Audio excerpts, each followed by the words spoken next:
こんばんは。あおみさん、こんばんは。す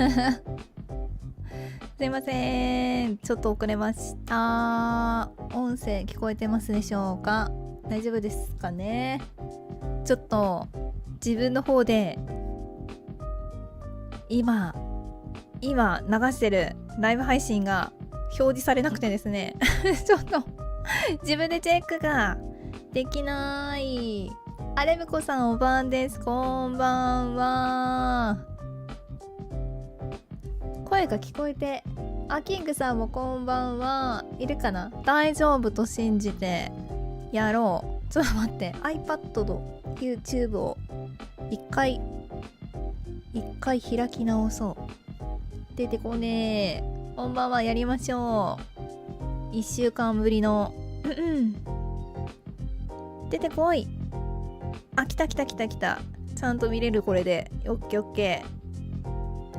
これで大丈夫でしょう。つくみさん、こんばんは。いらっしゃい。やりましょうかね。今週もちょっとね、素材とモンスターの画像を用意しようと思ったんですけれども、ちょっとなんかうまく撮影できずブレてたりとか、見切れてたりとかしてて、もうダメだこりゃってなって聞こえてます？よかった。石川さんもこんばんは。ちょっと画像は諦めました。ごめん。申し訳ない最近断捨離でプリント類の大半を捨てました。いいですね。新生活に向けていいと思いますよ。準備をするのは大事。よし、やっていきましょうかね。もうちょっと人が揃ってからにする。今日はゆっくり過ごせましたかね。さて、今週のファンタジーライフはいかに今日どっちから行こうかな。たまげものから行く？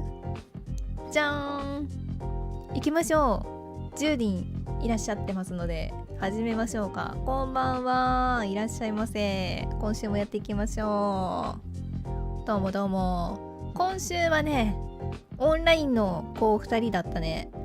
そう主に物議を醸し出した右の子ジークさんと、あれだね、ちょっと前に教えてもらってたオンラインの裁縫師ちゃんの女の子かな、シアちゃんであろうふわふわメリーチェアとジークさんナイトプリンの2つでしたね。今週はあれかな、やっぱりたまげものは無印の子とオンラインの子が順番に来る感じなんですかね。いや、かわいい。このモコモコの、一応チェアって書いてあるから椅子だったよね、きっと。ね。で、裁縫師さんでしょ。で、今週もちょっとごめん、アイコンじゃない、マウスカーソルはちっちゃいままでございます。そうで、私全然さ、ほら裁縫師ちゃんだから羊毛的なあれそれで羊なのかなって思ってたんだけど、こちらのジークさんに関しては本当にキャラクター性が全くわからないのでなぜプリンなのかを知っている人がいたら教えてくれ頼む。プリンが好きなんだよね、きっと。ジークさんがプリンというのが驚きでした。プリンやっぱ好きなんだ。羊のまま部屋に置いちゃおう置きたくなるよね、これね。めちゃめちゃ置きたい。実質羊に乗れるのかバハハとかねえ例とかじゃなくて、まさかのシアちゃんのふわふわメリーチェアに乗ってしまうのか。いや、でもこのまま置きたい可愛さというのはすごいわかるね。英語版はね、ちょっと待って、これウーリーチェアとナイトフラン、まんまそのまんまかな。ここはちょっとひねり特になくって感じでなんでプリンが好き。プリンが好きな王国兵士さん、とても良いですね。羊ライドできるサメライドならぬ羊ライド。いや、かわいいな。これサイズ感どんくらいなんだろうね。プリンってさ、結構ちっちゃいのかな。すごい。ちっちゃいたまげもの他にあったっけ。ちょっと待ってね。たまげもののたまげものの画像をなんかずれてる。やだー、ずれてるじゃないですか。ちょっと待ってね。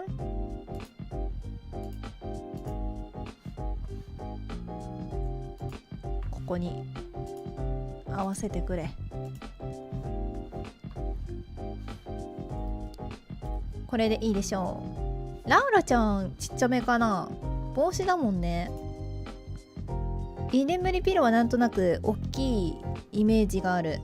ラウラちゃんとダンディバットハットのね、クラウスさんは同じくらいかな、帽子サイズ。ピーノさんちょっとちっちゃそうかも。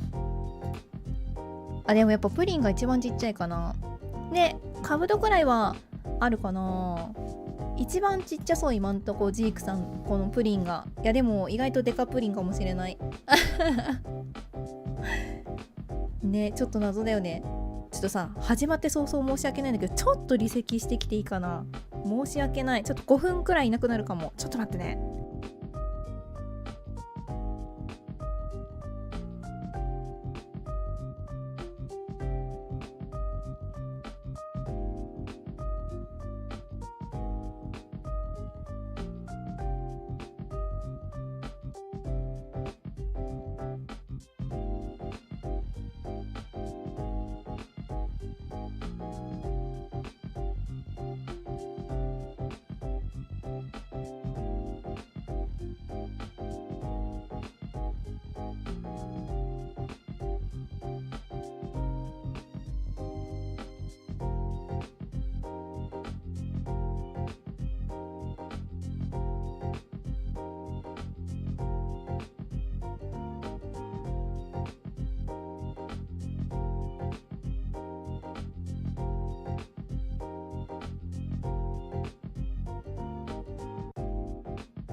すいません、戻りました。すいません。申し訳ない。始まって早々、もんちゃんのご飯を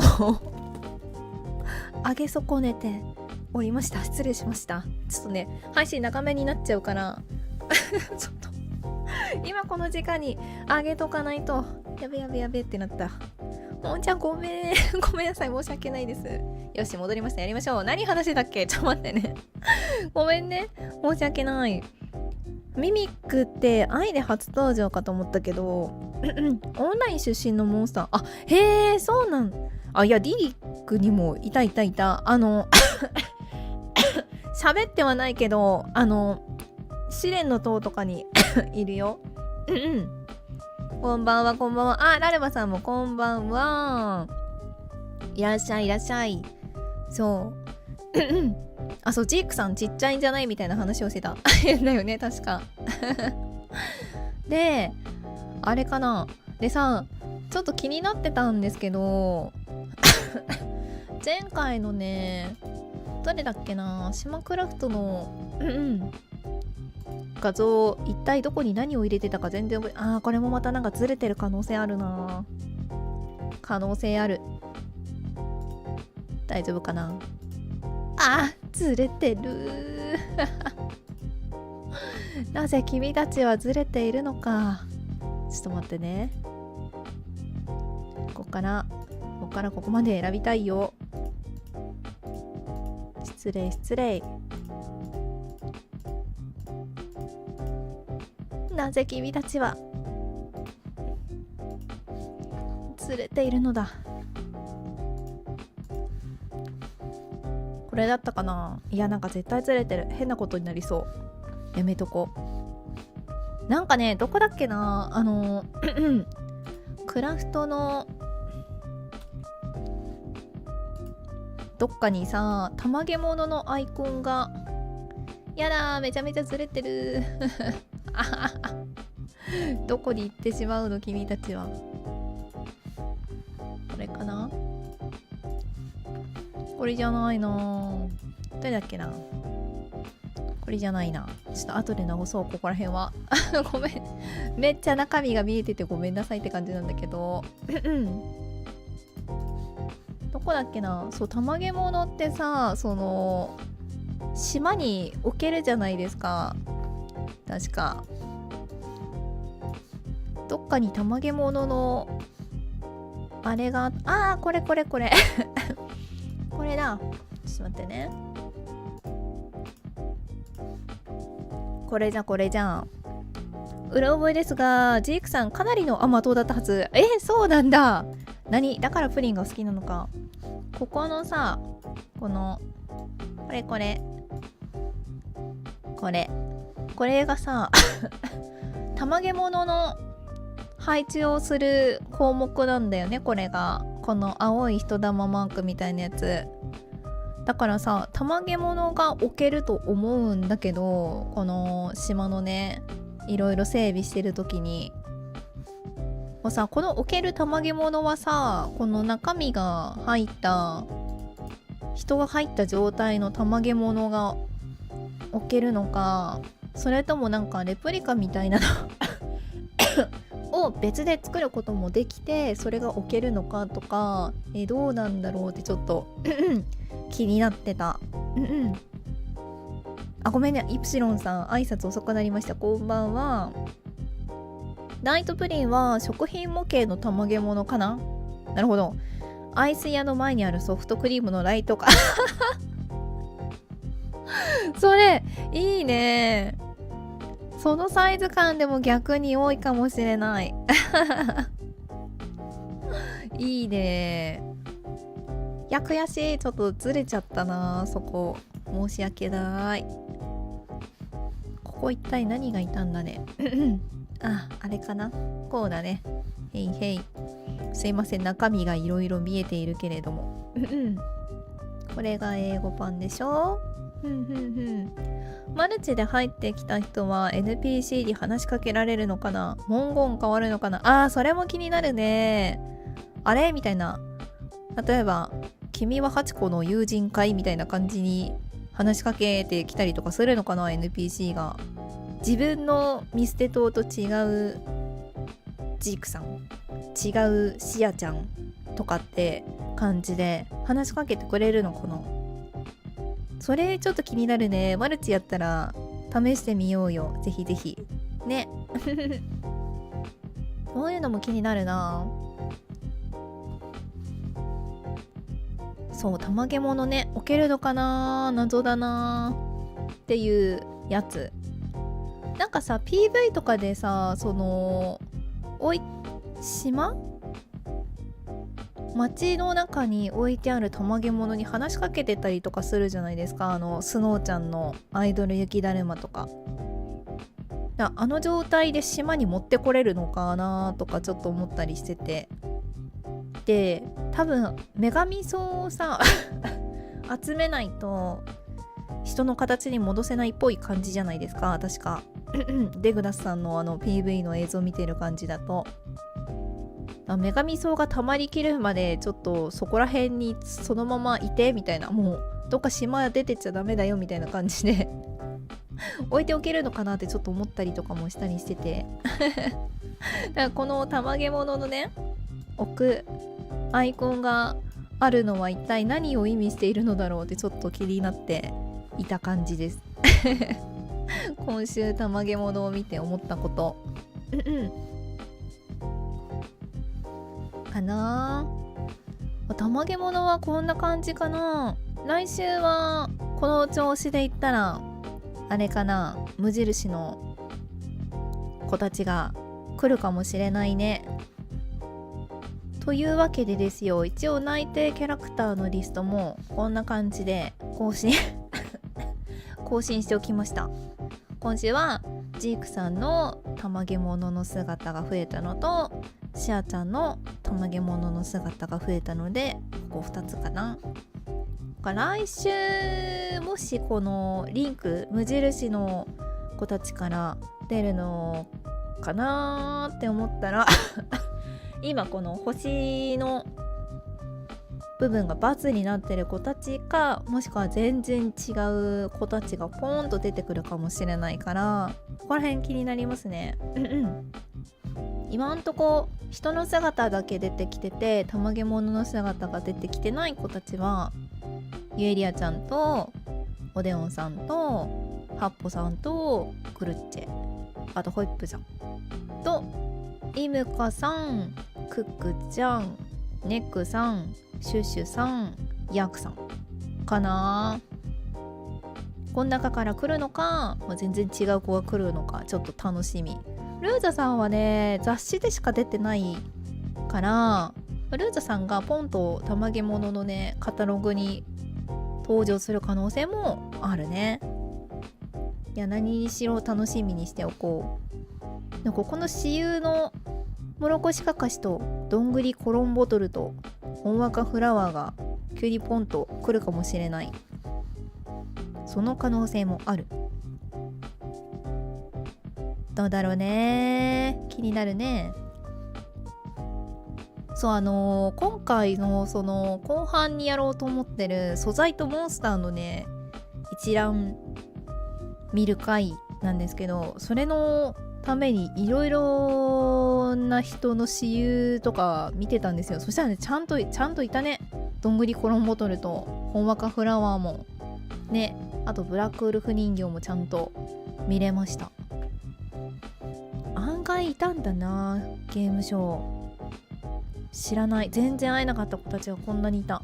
びっくりって感じです。これはまた2月8日の更新版としてまたね今日の配信のお知らせにくっつけておこうと思いますので、後で確認してくださいなって感じかな。たまげものに関しては以上ですかね。なんかあるかな、あと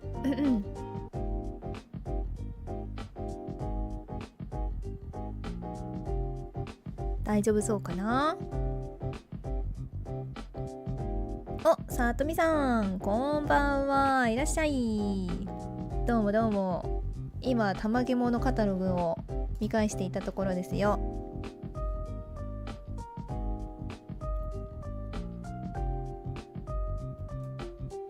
どうかな。大丈夫そうかな。そしたらあれかな、次はじゃあファンタジーライフ通信の方見ていきましょうかね。今週の1個目がこれかな。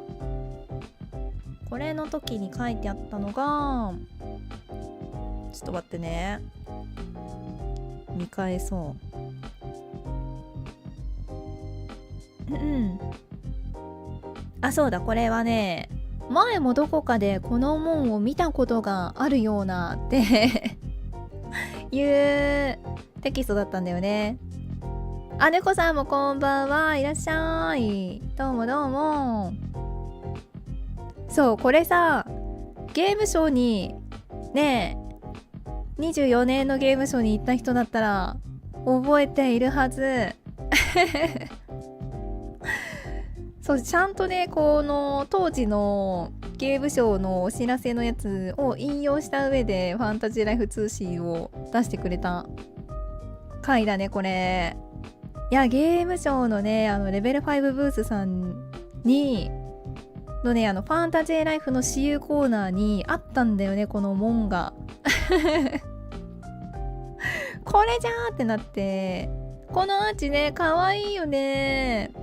家具にできたら嬉しいよね、これめっちゃかわいいと思う。家具にそれよりちょっと大きいかな。なんかもうちょっとちっちゃいサイズでもいいんだけどさ、いや、かわいいよね。これさ、夜に通ったらさ、この真ん中のほおずきみたいな、なんかこれ門にくっついてんのかな。ここもんちゃん違うもんだ。このオレンジのさやつ、これここにくっついてんのかな、それともなんか奥に生えてんのかな、ちょっと微妙にわかんないけど、これくっついててさ、夜光ってるとかだったらめちゃくちゃ可愛くないですかね。で、こっちのなんかスズランっぽい感じのランプも可愛いし、なんかちょろっと映ってるリーフナーたちも丸っこくて可愛い。前スノーちゃんの登場したファンタジーライフ通信に青い方はさチラッと映ってたけど、こっちのオレンジっぽい子は初めてかな。いいね。くぐるとロード入ると予想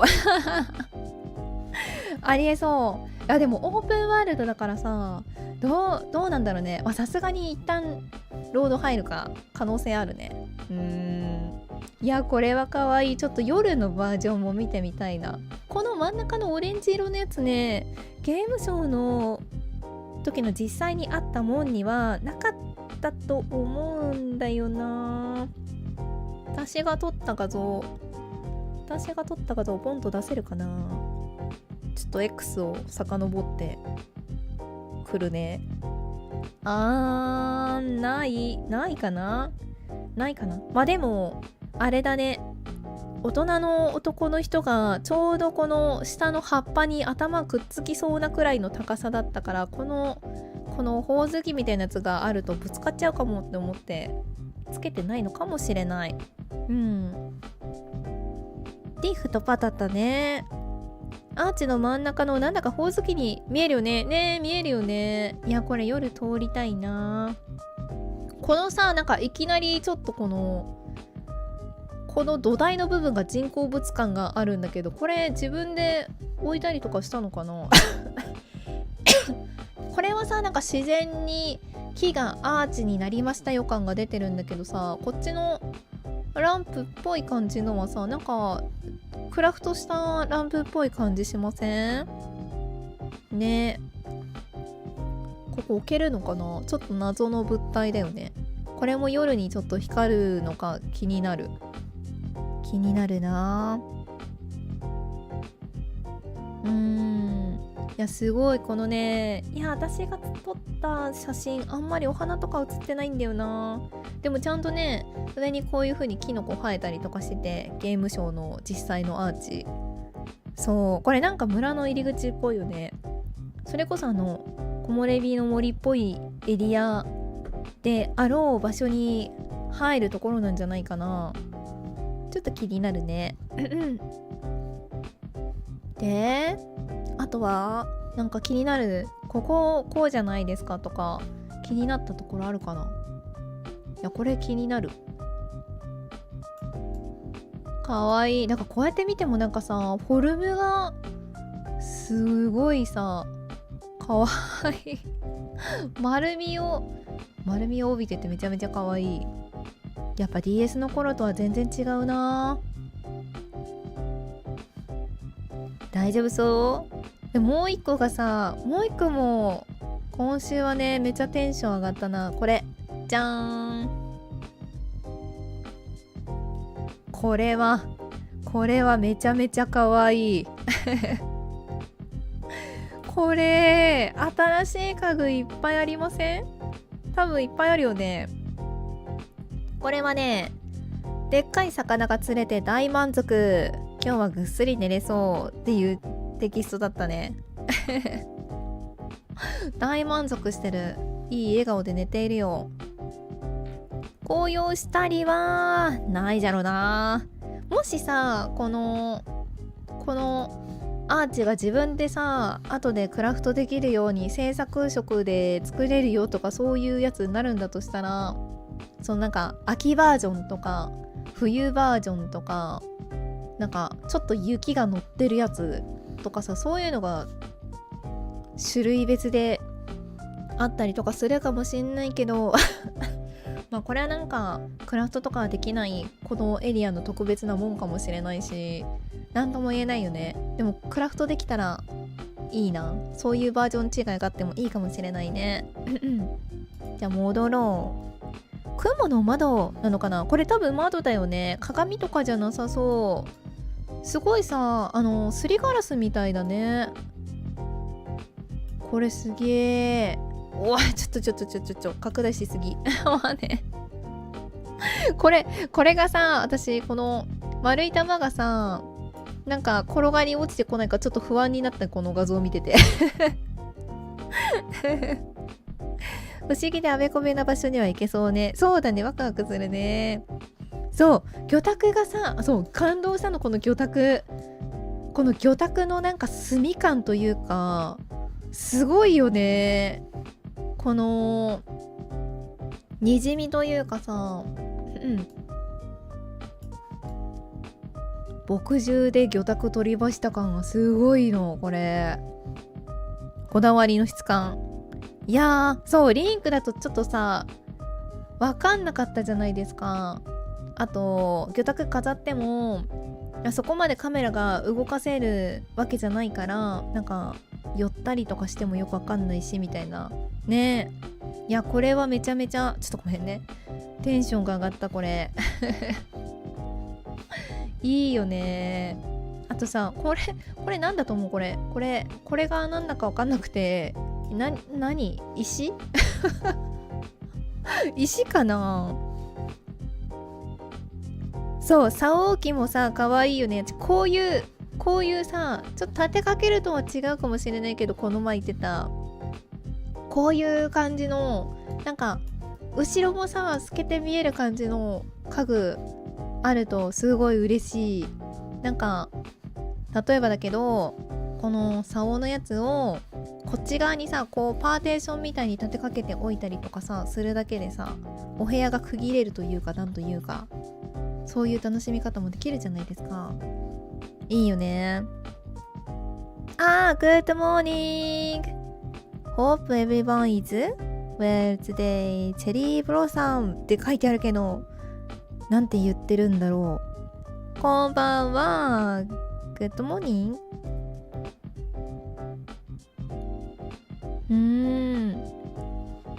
こんばんはって言っときながらグッドモーニングって言ってる。おかしい。解像度が DS 時代からさあ、もう全然パワーアップですよ。ね、アイザックが喜びそうだね。さあ、大きい。もうここにね、自分のもうなんか、よりすぐりの竿をさ、ね、置いて眺めて寝てそう、ここで。なんなら何個もなんか、竿コレクションしてそう、ここにずらーっと。グッドモーニャン。モーニャン。いいな。木の入れ物はよく見えるけど、何が入ってるのか何もわからん。そう、これ何入ってると思う？何なんだろうね。卵？石？カラフルな石？海にさ、落ちてる石拾ってきたんかなそう、謎なんだよね。これは謎。ちょっと待ってね。どうしてもここに飛んでしまう。こう。はい、オッケー。石に見えるよね。なんかさ、綺麗な石っぽい感じ。でも、なんで突然石なんだろうと思って、ほら、ここはさ、お魚をさばく場所にしてるんだなとか。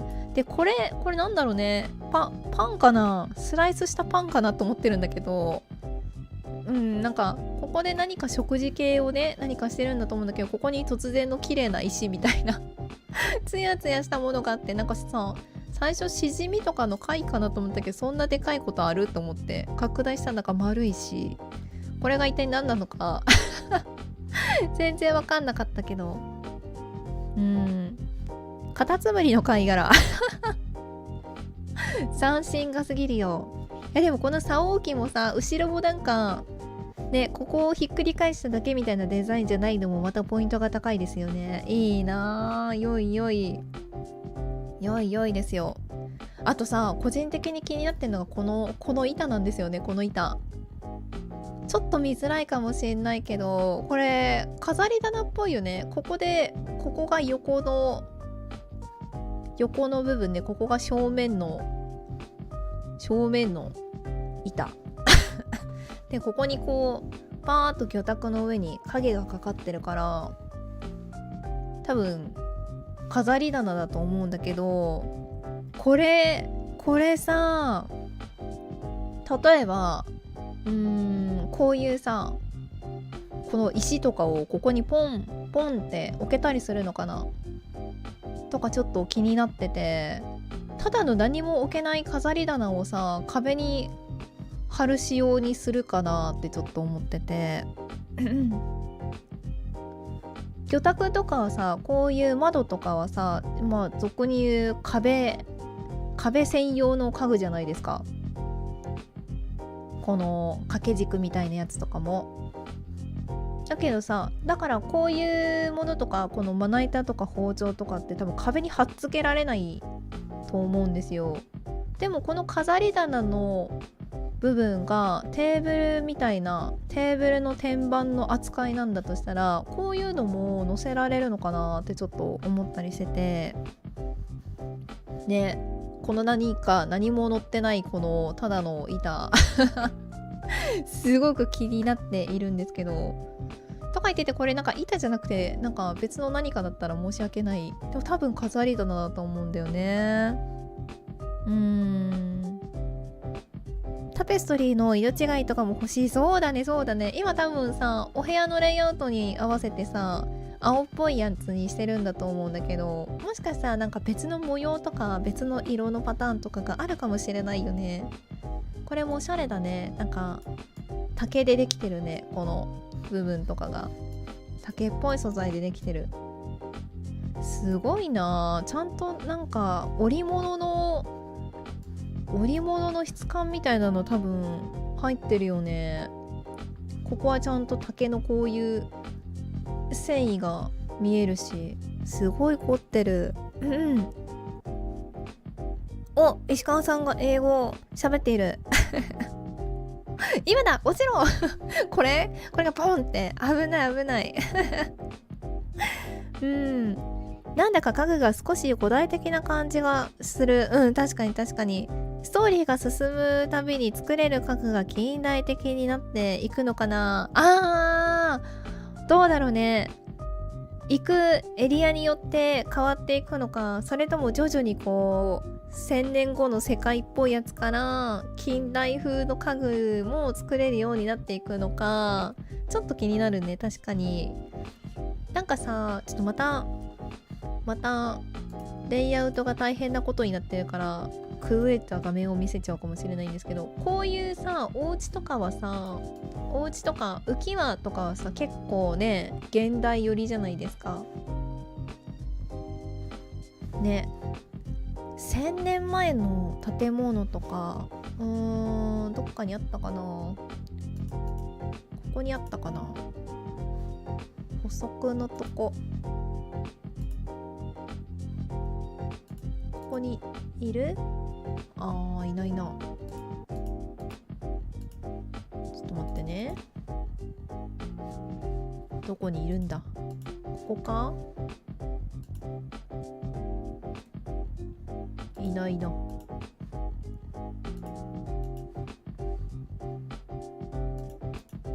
あ、こういうさ、このクーナさんがいるところとかはさ、すごいね、昔の古代の感じをさ感じるけど、さっきの白い建物とかはさ現代寄りだよね。ここはちょっと中間っぽいかな。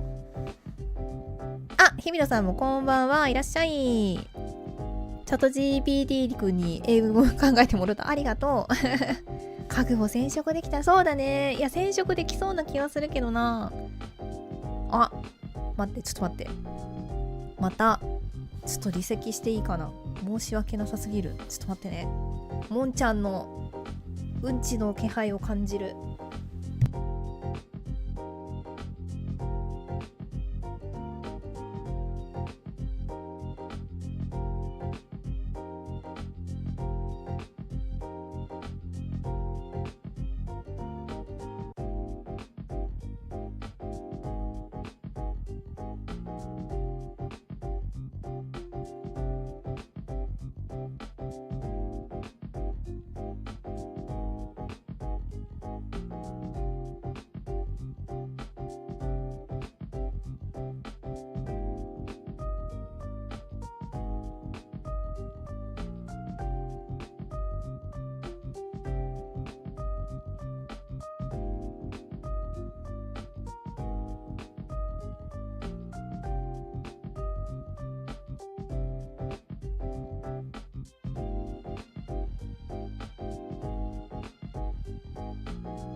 すいません、戻りましたやばい申し訳ない。お食事中の方失礼いたしました。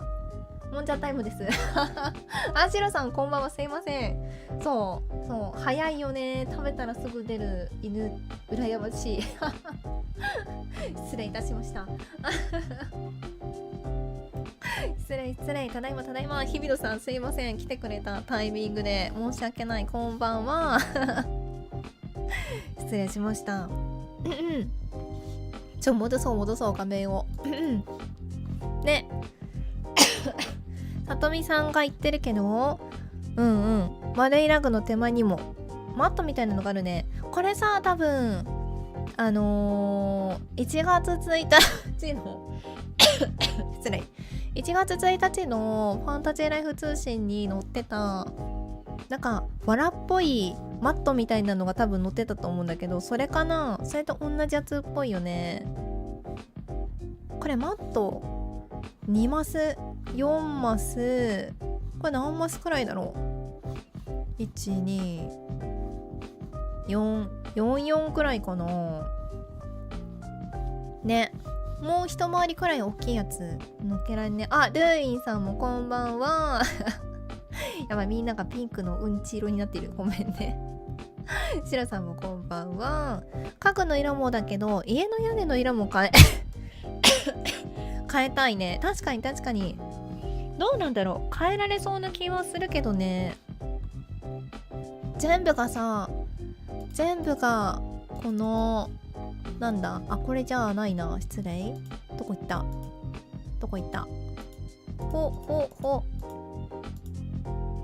ね、全部がこういうここがさ、例えば赤と白とかさ、青と白とかに変えられて、ここのこう2色のさ、今青と水色と白ベースだけどさ、なんかそれがね、違う色とかに変えられたらいいよね。ドアのデザインは変えられるっぽいですもんね。これさ、両開きの、なんて言ったらいいんだ、2枚のドアなんだけど、これはさ、ちょっと形違うけど、このひし形の窓がついてる1枚ドアだったりとか、どっかね、別の画像にもこのエリアっぽいところのね、あ、ほらこれ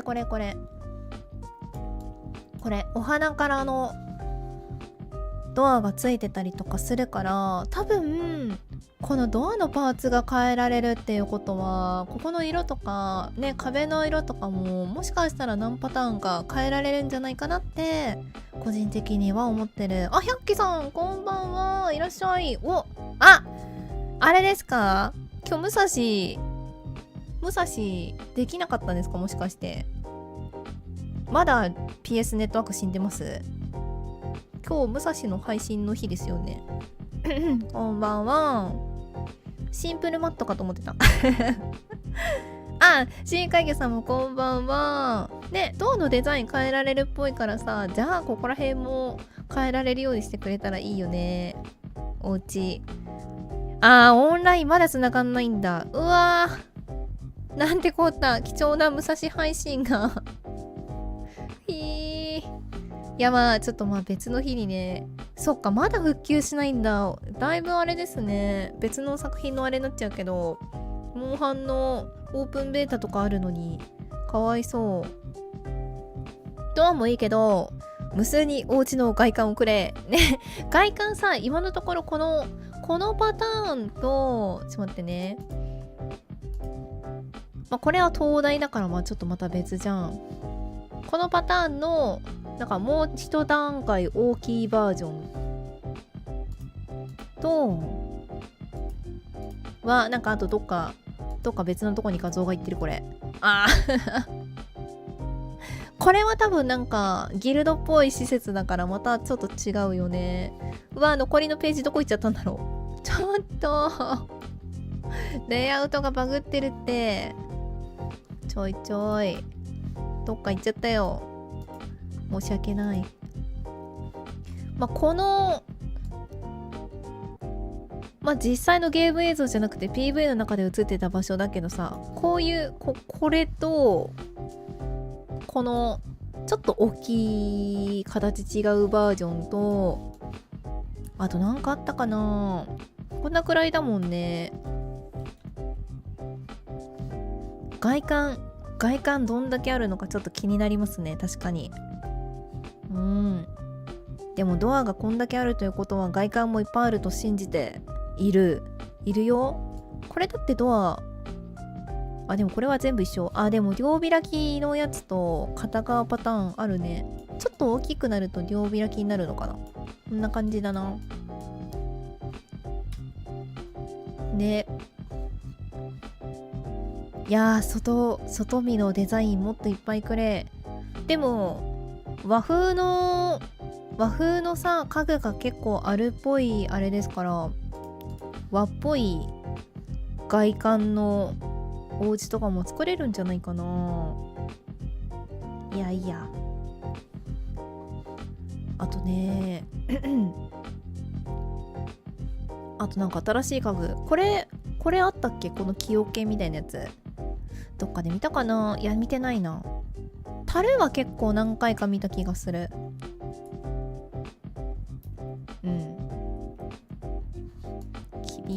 よいしょ。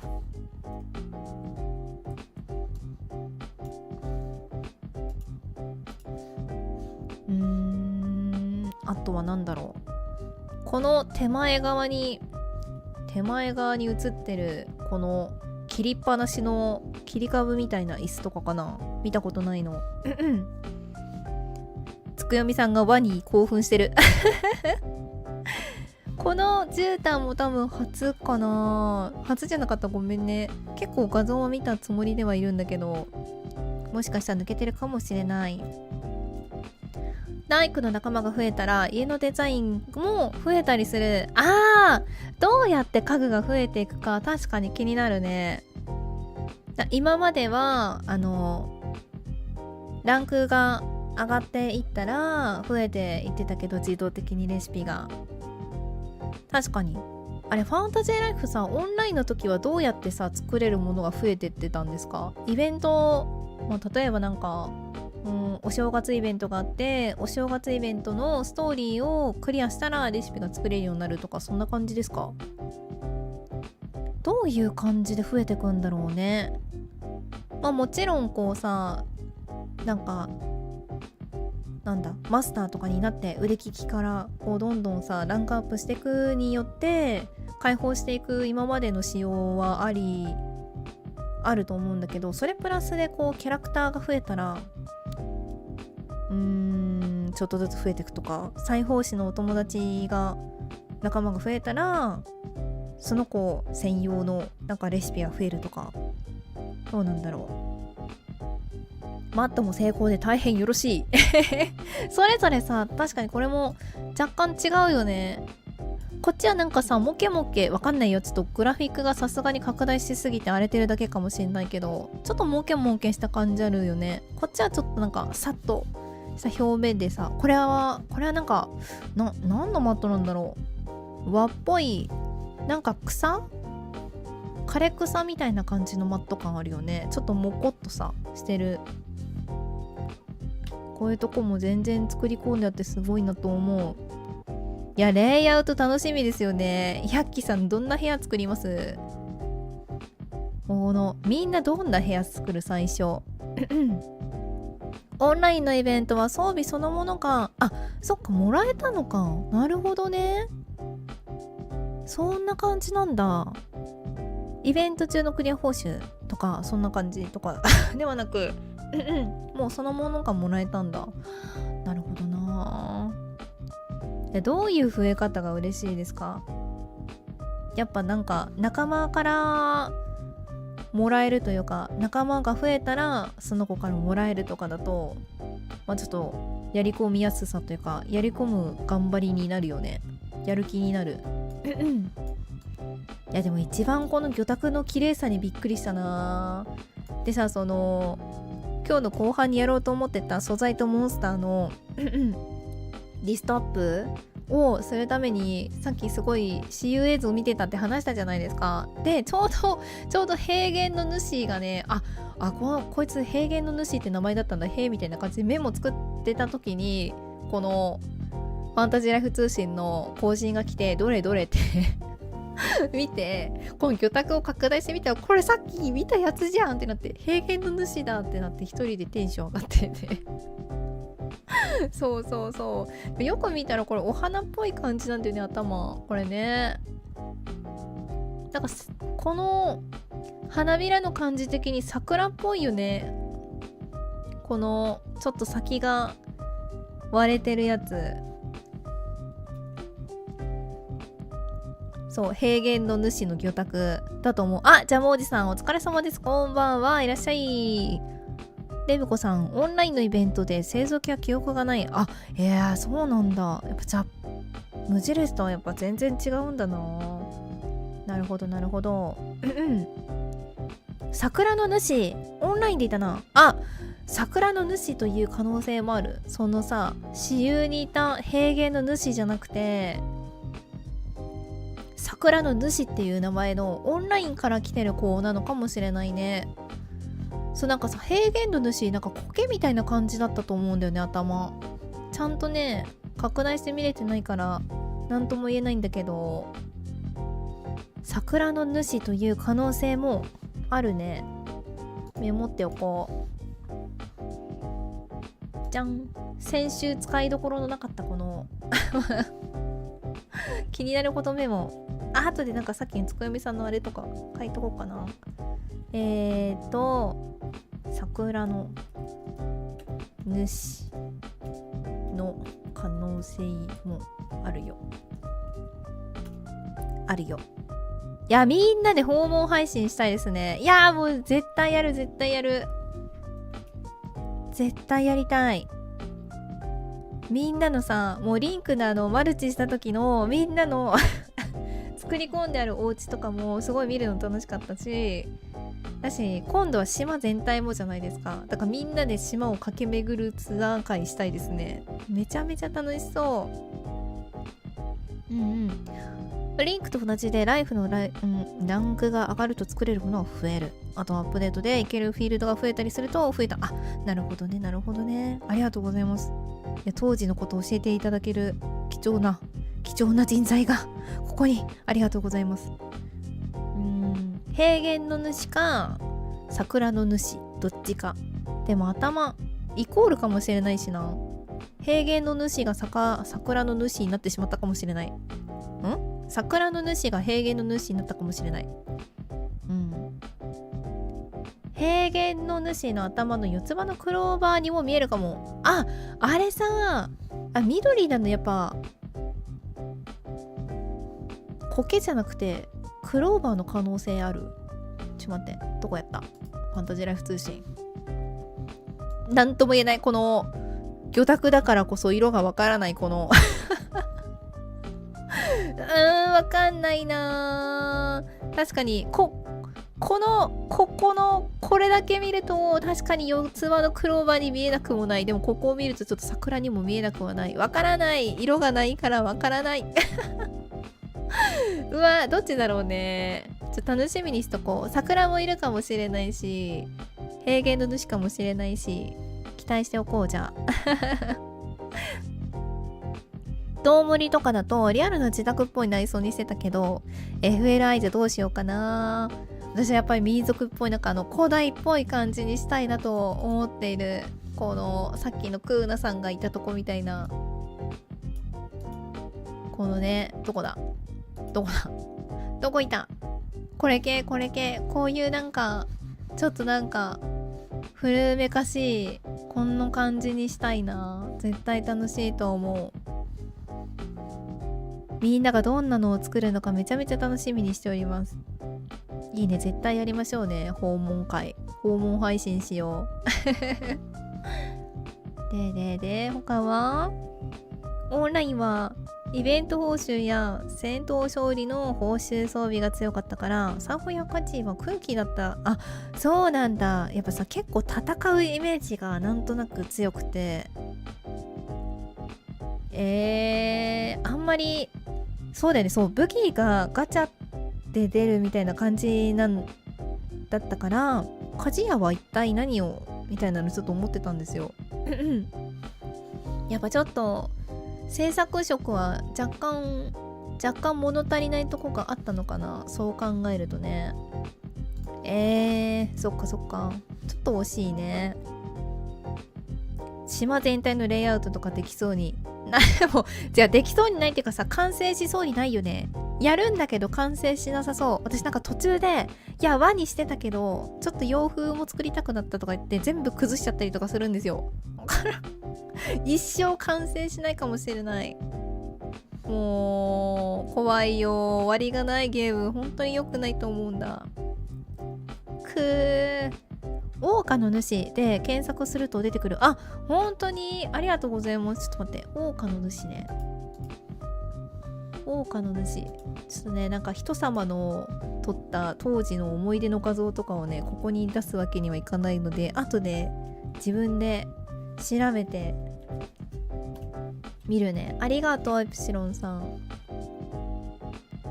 桜花の主、センスないから霜降り苦手ですいや、そう、その気持ちも私わかる。だからなんか納得いかなくて全部崩したりとか、作り変えたくなって途中で崩したりとかして一生完成しないの。サグラダ・ファミリアかよみたいになっちゃう。もう家事や裁縫は見た目装備作るしか仕事がなかった。そんな感じだったんだ。そっか、見た目装備はオンラインにもあったんだ。そっかそっかそっか。いやそこら辺をうまく愛でね解消してくれるといいですよね。ソシャゲはアクションしないと売りにくい。そうだよね。まあそんなもんよな。まあですよ。まあそこをね、挽回じゃないですけど全てのライフが均等に楽しく遊べるように愛はなってるといいね。楽しみにしてるいいな。このなんかいろんなとこにいるであろうどこどこの主みたいなの全部壁に貼ることもできるもんね。楽しみにしとこういいな。あとなんか気になることあるかな。そうようじゃないや。海外の方の文章を読むの忘れてた。さっきのこのこっちか。これはね、海外版だとこのアーチの向こうには何があるんだろう。宝物？危険？調べる方法はただ一つって感じで、この先に行くのはゲームでのお楽しみねみたいなニュアンスを含ませつつの英語だったんだよね。これね、いいよね。何があるかな。宝物も危険もどっちもありそうだけどね。でこっちがちょっとこじゃれてて、てかなんでこれを言ったのか全然わかんないんだけど、もうね、容姿は電気うなぎの夢を見るかっていう一言だけ書いてあるんだよね。これあれだと思うんだけど、アンドロイドは電気羊の夢を見るかのオマージュというかだと思うんですけど、なんでこれを今言ったんだろうみたいなのはちょっと読み解けなくてなんで言ったんだと思う？私アンドロイドは電気羊の夢を見るかってやつ読んだことはないんだけど、なんとなくお話を知ってて。知ってる？みんな。なんかね、結構昔の SF 小説的なやつなんだけど、なんでここに入れたんだろうなって思いながらちょっと分かりきれんくて閉じちゃったそう、電気うなぎ内定ということだけはなんか分かるのかな電気うなぎ出てくる可能性あるねその可能性はある。このでもこれがうなぎなのかって思ったけど、うなぎというよりか鯉っぽいよね。これ前からPV とかに映ってる頭だよね。多分うなぎ確定の可能性あるかもしれない。この木桶の中にうなぎが入ってるかもしれない。出るかな。うなぎでうなぎを釣り上げられたらかば焼きももしかしたら料理に出るかもしれん。かば焼き食べよう、電気うなぎの。いいなぁ。ほんでまた和っぽい内装にしてね、うなぎ屋さんできるよ。楽しそうっていうのがね、いろいろわかる感じだったね。まあ、樽の上にも物が置けるというのも分かって嬉しかったし、飾り棚もうこれなんか謎のこういう平置きのものがここに置ける可能性が見えて、私は何よりですしね。魚拓の綺麗さにも感動したし、今回のやつはめちゃめちゃ見てて楽しかったな。絨毯マット、これ多分さ、このベースになってるところはさ、なんか砂なのかな、ただの黄色い絨毯なのかな、なんかちょっとね質感わかんないんだけどね。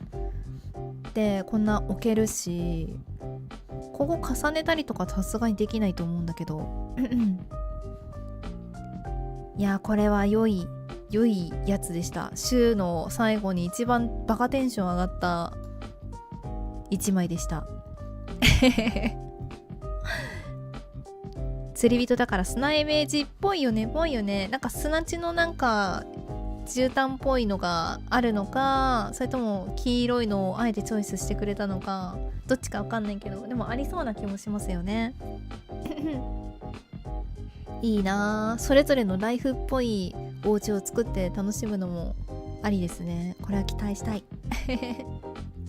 よし、こんなところかな。ちょっと遅刻したり離席したりもあったけど、まあたまげものカタログとファンタジーライフ通信とで1時間くらいおしゃべりしたかな。いきますか。じゃあ後半はですね、ちょっと待ってね、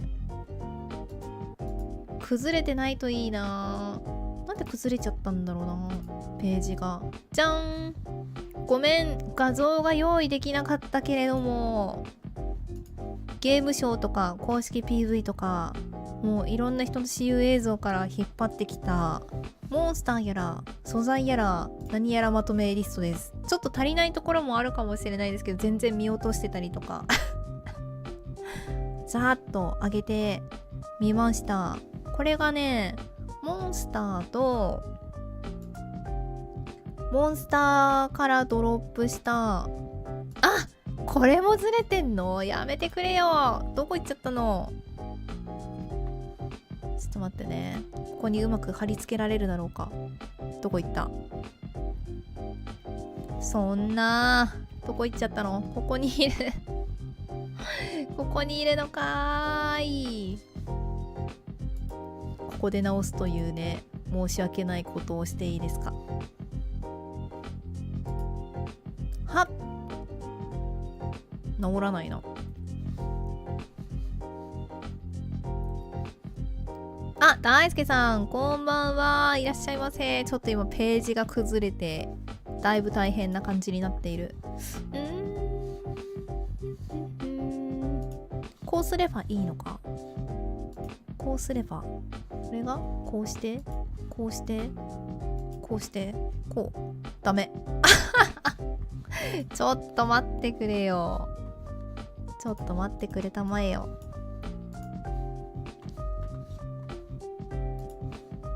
ふん。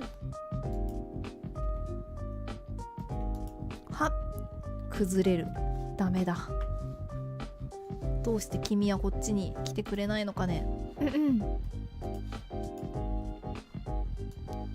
はいそう、無理やりこうしよう。モンスターの素材と、ちょっとねぐちゃぐちゃだな。モンスターとこっちに移っちゃうけど木、植物と鉱石と魚と、なんか花火とか火薬とかドリンクそう、なんか薬系のやつと、あとモンスターからドロップした武器系みたいなやつでまとめたんだけど、崩れておるな。どうしたもんか。君たちどうしてこっちに行ってくれ。あ、いったいった。よし。あと2ヶ月ですよ。困ったじゃないよ。もう2ヶ月だよ。ちょっと待って、直してる間にちょっと2ヶ月の話をちょっとさ、全然情報出てこないの。困りましたね。みんなちょっと崩れた画面をお届けして申し訳ない。せっかく綺麗に整えたのに一体どうなってるんだね。はい、こっちに行ってください。はい、こっちに行ってください。はい。これで治ったかな全部。ごめんね、ほんとごめんね。さっき見た時は大丈夫だったのにな。あ、大丈夫だ、オッケー。これでいきましょう。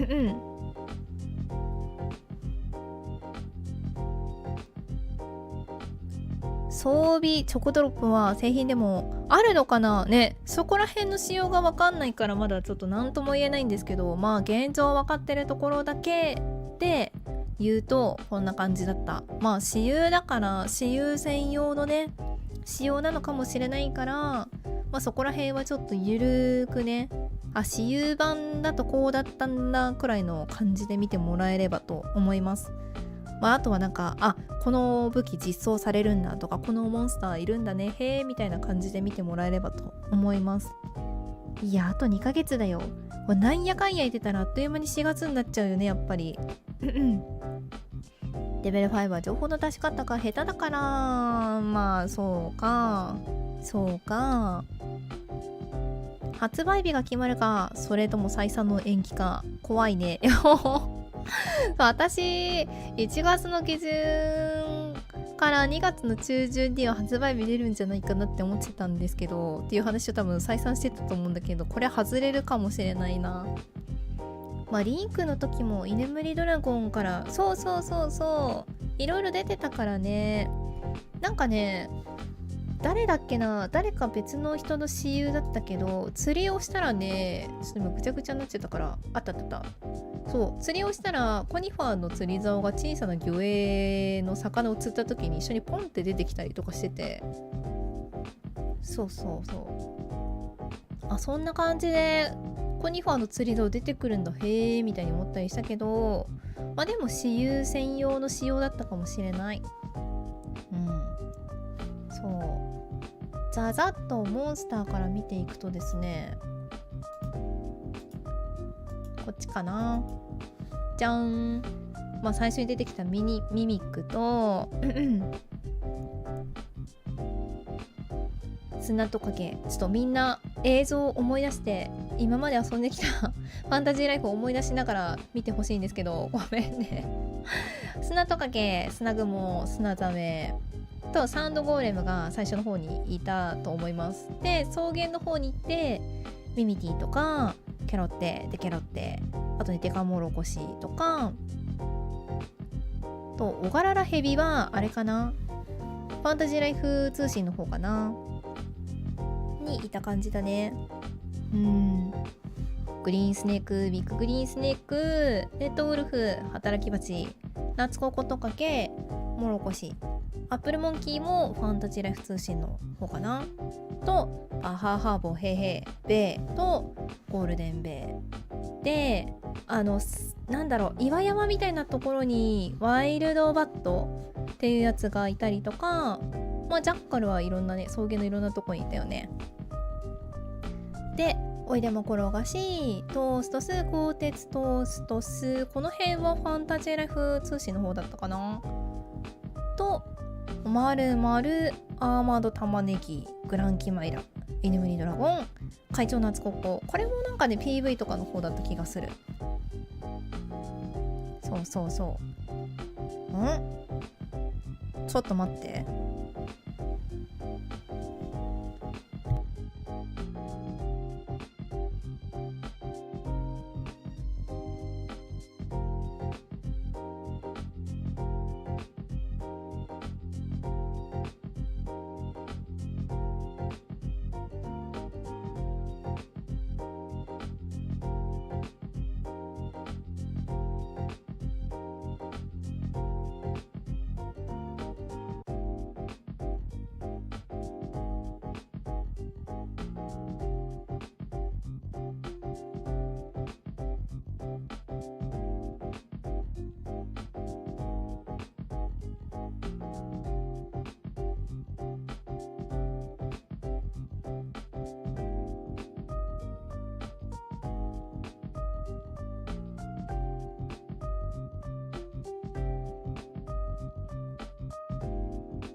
すいません、戻りました。失礼しました。2度目のもんちゃんでした。ごめんね。よしよし、どこまで行ったっけな。居眠りドラゴンから騎士の剣が落ちてたかな。そうだねそうだね。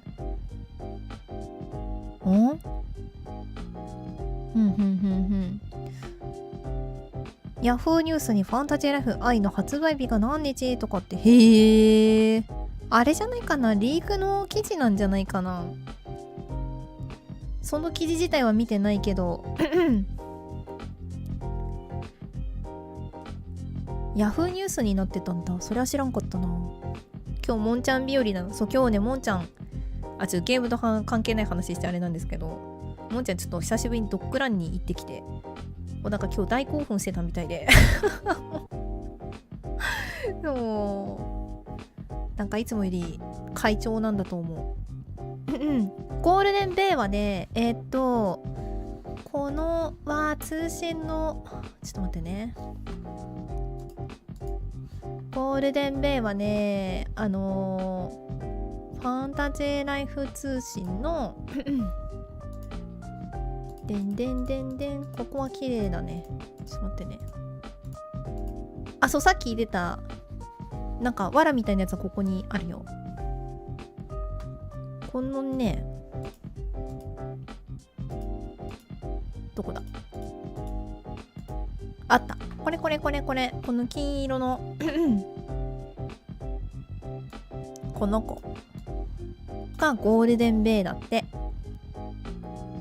そう、オンラインのモンスターみたい。こんな感じ。モリジーからキーソードとかも出てきてた。本当に？そう、この子がねゴールデンベイです。で、なんか金色の王冠マークがついてるから割とボスキャラみたいな感じっぽい立ち位置だねリンクも DLC が今でも買えたら、そうなんですよね今でも買えたらよかったんだけどな。悲しい。ウルフ系もでっかいの出てこい。いいね。このねゴールデンベイみたいな、そういうの逆にオンラインいませんでした？ウルフ系のレッドウルフのなんか別のもうちょいでかい版みたいなボスっぽいやついたのかな。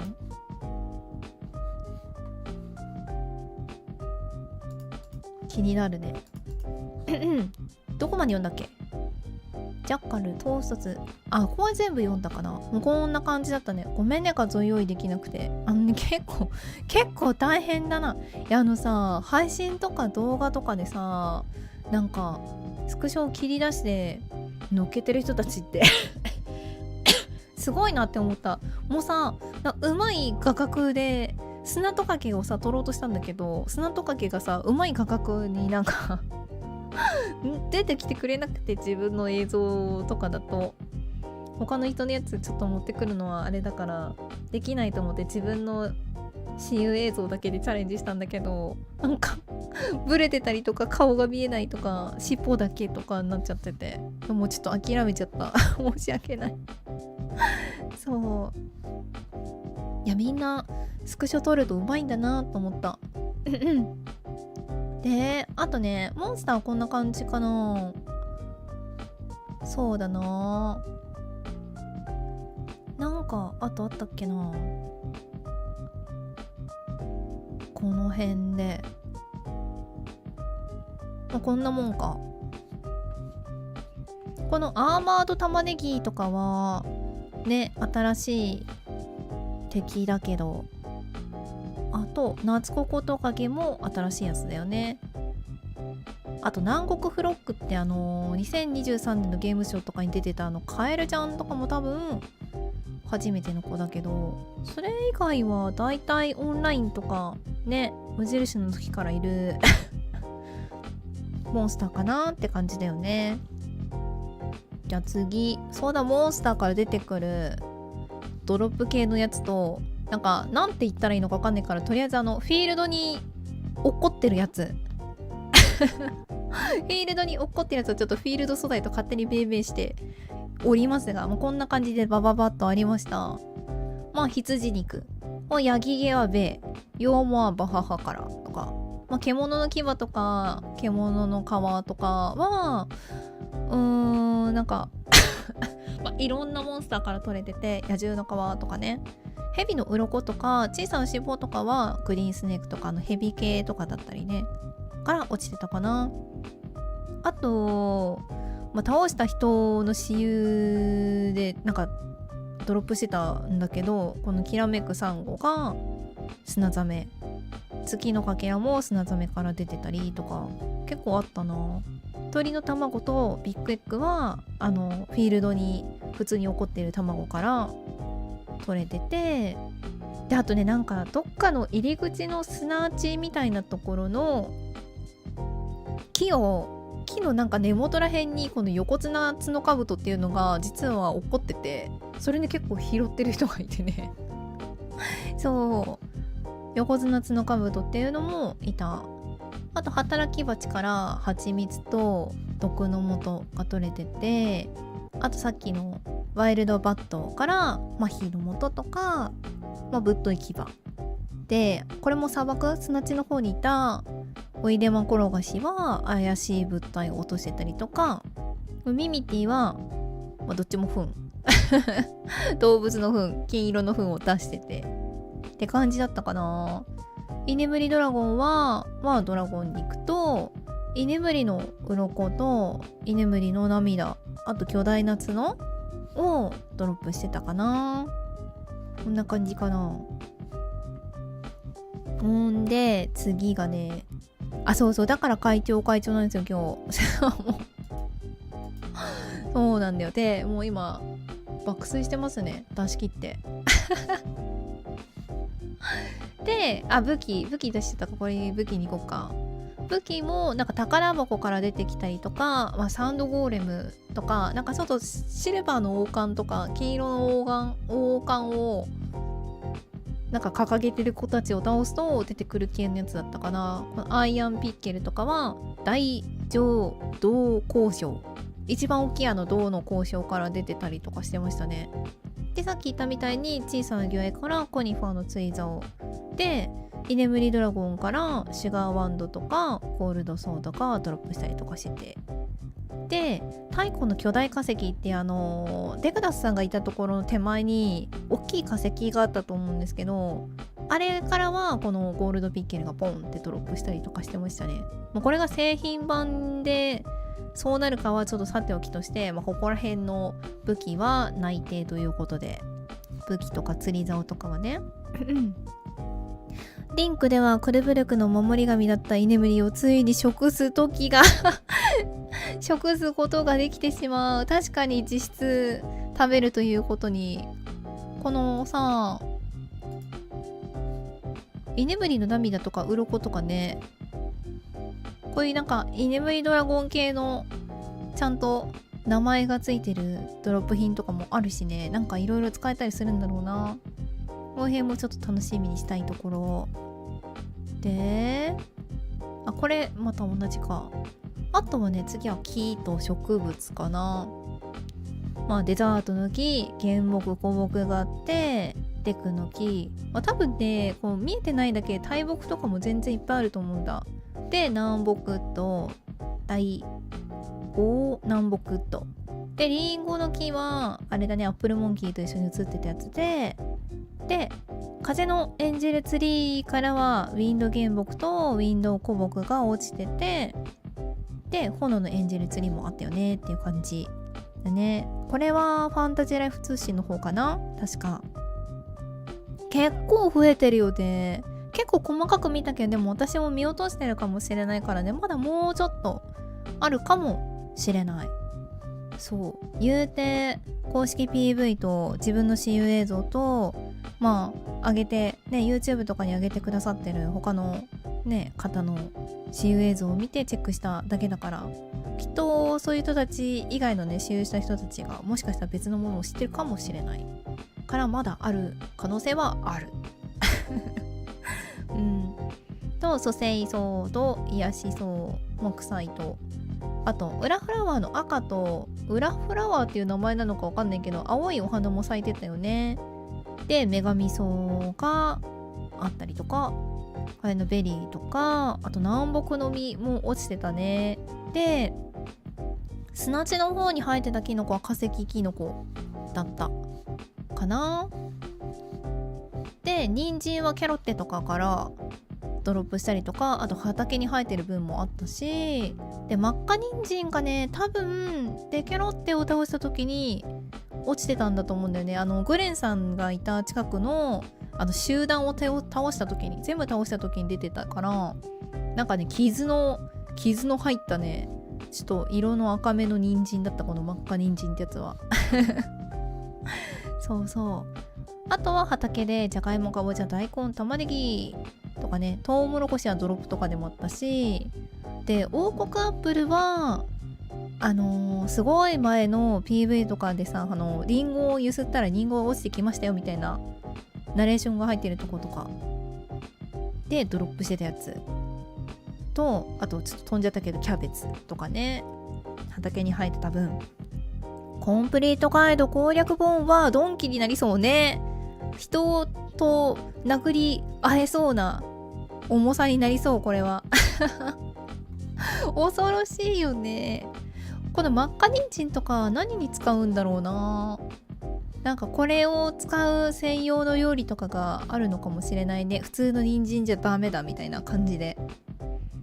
ちょっとねこの分類が私が勝手に分けただけだから、ちょっとゲーム本編では全然違う分類で出てくるかもしれないけど、なんかざっくり木と草っぽいものたちでちょっとまとめた感じです、今回のリストは。じゃあ次、じゃん。鉱石系こんな感じでした。銅鉱床の、普通のと大きいのとめちゃめちゃ大きいやつで3段階あって、ハニワストーンも大まではあったかな。ハニワストーンからね、ハニワストーンっていう素材がちゃんとドロップしてたこれオンラインにあったんですよね、確かハニワストーンってね。そう、その時と同じようなものが落ちているんだろうな、きっと。でさっき言ったデグダスさんの前にあった大きい恐竜の骨が見えてたやつ、太古の巨大化石と砂岩かな。これはドロップするやつだね。これはねサンドゴーレムとかからも出てくるし、なんか別のやつからとかもドロップしてたかな。で太陽のかけらはサンドゴーレムから出てた。トパーズはサンドゴーレムと大道鉱場からドロップしてたのは見ました。な感じで、大道鉱床はこのミステニア石材とかイエローストーン、あとミステニアドと発火口、ここら辺はね発火口とかはおなじみのやつだね。でアメジストはなんか一番すごそうなやつから落ちてた。大浄土鉱床ってやつ読み方合ってるかちょっと自信ないですけど。でエメラルドはフィールドの宝箱から出てきてたんだけど、多分これも普通になんか交渉からドロップしそうな気はするよね。アメジストが落ちてるから。でなんだっけ、デグダスさんを人間に戻す時の PV の後ろになんか緑色の交渉がねいっぱいね、なんか背景に植わってて生えててエメラルドっぽいなと思ってたんだけど、多分エメラルドも普通に落ちるはず。で筋トレ筋ってやつはハニワストーンから落ちてたかなあと化石のかけら、古代エメラルドっていうなんか普通のこのエメラルドじゃなくてなんかちょっとレアそうなエメラルドが太古の巨大化石からドロップしてたりとか、女王ミステニア石材石材もこのなんか太古の巨大化石からドロップしてたかな、確か。ミステニアと筋トレは地域名ですかね、なんかそんな感じだよね。ミステニア道ってそんな感じがする。この筋トレ筋はさ、なんかなんだろう、筋トレ筋トレ筋肉的な何かからかけてるのかな。埴輪のストーンちょっとムキムキしてるもんね。ちょっとネーミングセンスファンタジーライフっぽくて好きだよ。1回目の CU の時は夏子行動が出てたはず。あ、そうなんだ。それ23年の方のやつかな。ちょっと自分のちょっとなんか自分が映り込みすぎてて配信に動画アップできなくなってて、ちょっと自分で見るだけしかできない私有映像があるんですけど、23年のちょっと確認してみようかな。ありがとう、教えてくれて。筋トレ、あ、そういうことか。筋トレなるほどね。筋トレして筋を取れと、そういうことか。筋を取れ、筋トレしてってことか。なるほどね。いや、もうちょっとなんかさ、逆感のあるこのネーミングセンスよ、たまらんよね。で、鉱石そんな感じだった。で、あとは魚とかかな、花火とか。もうここら辺の配給エイドとかはなんかとりあえず書いただけみたいな。ここら辺はね、おなじみの物たちでしょ。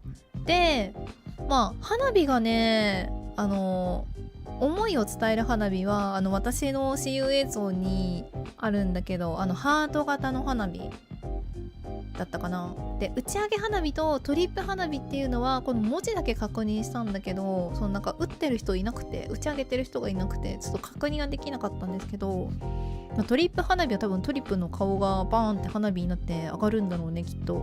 打ち上げ花火は普通の丸い花火とかかな、多分こんな感じですよね、きっと。で、爆弾もあり、火薬の元もありって感じだったね。で、ちょっと右から言っちゃったけど、お魚は小さな魚影と大きな魚影があり、そこら辺を釣るとミステニシキゴイとかミステコイ、ミステフナ、黄金ニシキゴイが釣れてて、平原の主は平原の主のフォルムで川を泳いでた感じだったかな。そうだね、こんな感じ。お魚はね、ちょっとあんまり釣ってる人いらっしゃらなくて、でも自分も釣ってなかったから何も言えないんですけど、そう、ちょっと少なかったかな、情報が。花火ね、トリップ花火っていうのがあるのは全然知らなかったから、これはびっくりだった。こんな感じかな、ざっくり見たところだと。なんかこれ以外にこんなんあったよとか覚えてる人いるかな。結構鉱石系が実は見つかってたのにちょっとびっくりしたかも。こんなにあったのねって感じ。宝石もっといろいろありそうだよね。エメラルド、アメジスト、トパーズ、もうちょっとなんかいろんな種類の宝石ありそう。青っぽい感じのサファイアとかありそうだね。いや、楽しみだな。こういうなんかハニワストーンの亜種みたいなのいたらそれはそれで楽しみだし。あとね、なんかあるかな。大体探したと思う。あとはちょっとだけおまけで、その見せられない私有映像から拾ってきた2023年の私有に映ってたやつかな。ちょっとなんか見直してないんですけど、2023年のゲームショーやった時に同じようになんか何映ってるかなみたいなのリストアップしたメモがあって、そこに載ってたちょこっと一部なんですけど、メリーヌがいて、さっき言ってた南国フロックがいて、でね、南国フロックからグリーンジェルがドロップしてたりとかで、あとタウンポポワタがあって、お魚でマグロとイワシがあったりとか、そんな感じだったかな。多分ね、もうちょっとしっかり見直したらもうちょっとあると思うんですけど、多分マグロとイワシはねあると思う。今後出てくると思う、おそらく。タンポポワタもね、おなじみ素材って感じだし、グリーンジェルもそうだし、ここら辺はね製品版にもちゃんとありそうだなっては思っております。こんなもんかな。これもまたなんか探して、またちゃんと見直して綺麗に精査しておくね。こんな感じかな。グランキマエラをね私が倒せなかったばかりにグランキマエラから何がドロップするのかとか何も伝えられず、ちょっと申し訳ないってなっちゃったんですけどいや居眠りドラゴン結構倒してる人いてびっくりしたな。いやすごいなと思いました。鱗と涙から一体何ができるんだろう。ドラゴン肉は食べることになるだろうけれども、巨大な角とか多分他のモンスターからもねドロップしそうな気がするけど、この2つはなんか居眠りドラゴン専用の何かに使ったりとかできるんじゃないかな。この辺は楽しみだね。横綱角カブトもな、虫系も結構いるのかな。リンクのさところとかにもバッタとか蝶々とかまあまあいたけど、虫系もちょろちょろいる感じなのかな。虫は飾ったりとかできるのかな。そこら辺もねちょっと気になるな。お魚が部屋に置けるのか。いやもうでも魚拓扱いなのかな。生きてる魚って置けないのかな。漁師の魚釣り人のさこう釣ってきた魚お部屋に置きたい気もする。魚拓もいいけど。デビルバッタ待ってます。いるかな。いてほしいよねいてほしい。横綱角カブトがいるんだったらデビルバッタもいてほしいし、なんか新たにクワガタとかもいてほしいなカタツムリとかいても可愛いよね。さっきちょっとカタツムリ名前が出たから言うけど、虫系もいいな。可愛いと思う。こんな感じかな、ざっくり。そうだね。なんかもしもこれもあれかな、スタートで綺麗にまとめたらどっかしかに載せておくので、それを見直して、あれこれ自分見つけたけど載ってないなーっていうのがあったらちょっとまた教えてもらえると嬉しいです。そしたらここにシュッと足しておきます。これからねファンタジーライフ通信とか見てたらまた出てくるかもしれないし、いろんなモンスターとかが。そしたらちょっと足していこうかなとは思ってます。ちょっとレイアウト崩れてて申し訳ない。いやまさかのびっくりした。なんで崩れてるのかちょっと私も原因がわかんないんですけど申し訳なさすぎる。あとこれから使うかなと思って一応オンラインの時代の相関図も持ってきてみたんだけど、今日は使いどころなかったね。そういえばシアちゃんどこにいるんだろう。ジークさんはなんかいたジークさんはど真ん中にいるなと思ってたんだけど、シアちゃんおるか。クラウスさんはここにいる。この図ってさシアちゃんいないのかな。ちょっとねまだ覚えきれてなくて私。でもいなさそう。水槽ないのかなね。水槽あって水槽あってほしいよね。いない感じかな。どうなんだろうね。視野星が低いからいないかも。あ、そうなんだ。これ星いくつ以上の子たちがここに掲載されてるんですか。そんな、そっか、もっといっぱいいるもんね。そうだよね。相関図は星5キャラしかいないはず。シアちゃんはちなみに星いくつだったんですか。悲しい。でもそういう星のランクが低い子たちもいるんだね。愛の中にファンタジーライフ愛に実装されるんだ。それはそれで嬉しいことではあるけれども、星5以上ね。なるほど。星5以上がここに載ってると。でもこうやって見ると声優さんほんと豪華だね。これプラスだってさ、今まで声がついてなかったアイザックさんとかモニカちゃんとかもいるし、これから新キャラもね出てくるわけじゃないですか。レムさんみたいに1000年前にいるクーナさんとかさそういう子たちの声優さんもって思うと一体どうなってしまうんだ。豪華すぎて。釘宮さんとかいる。南條さんもいるじゃないですか。すごい。石川さんいるし、すごいなあ。堀江由衣さんとか小林優さん、すごいなあ。木村良平さん、石川海人さん、へえ。あ、めぐみさんとかいる。すごい。いや、これは聞くの楽しみだな。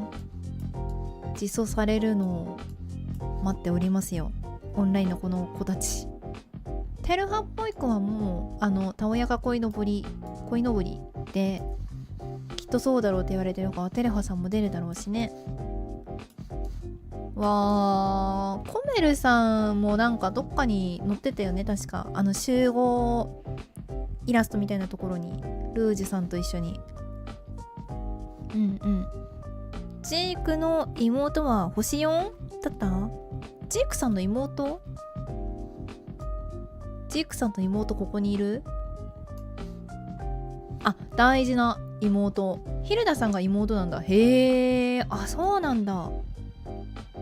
あ、でもヒルダさんはボイスついてなかったんだね。ああ、なるほどね。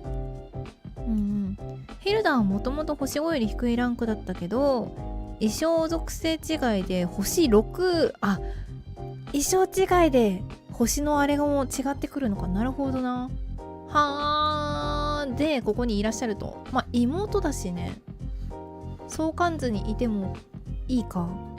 シアちゃんはなんか誰か他に兄弟とか家族とかいないんですか？多分この辺とかにいてもいいんだろうけど、シアちゃん星6になった時にボイスがついた。あ、そうなんだ。じゃあこれは星6になる前に作られた相関図なのかな。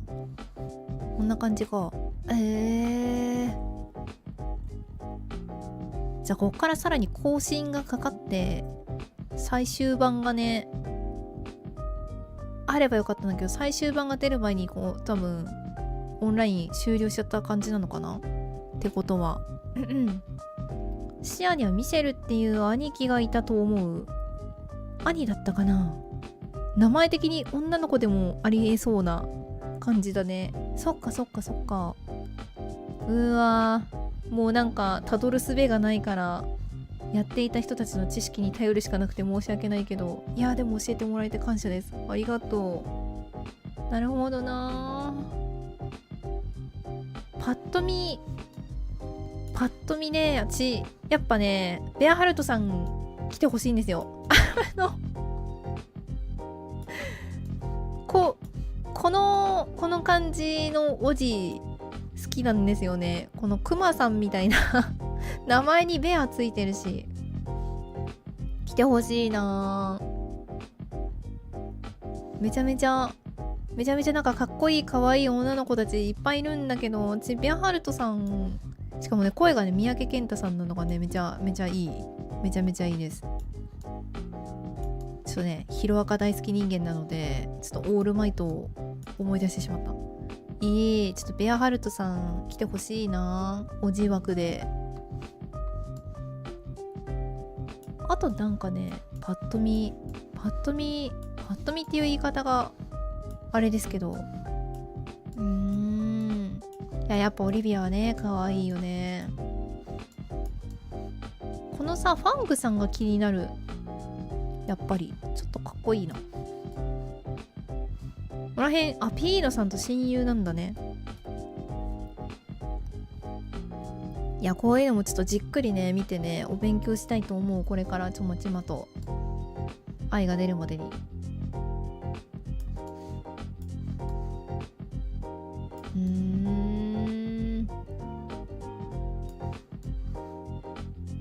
へえ、山下さんとかいる。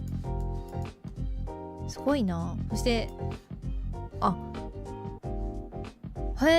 カジさんなんか2役やってるんだね。しかも兄弟なんだ。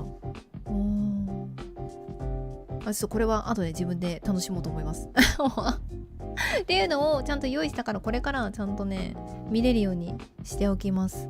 すぐにパッとまあ、今日はこんな感じでしょうかね。いやなんか言いたいこととか気になったこととかありますか？今日の回これしか書いてない気になってることコメントパッと振り返って書いちゃおうかな。じゃあじゃーん、ここに書いとくか。はい、なんかあるかな。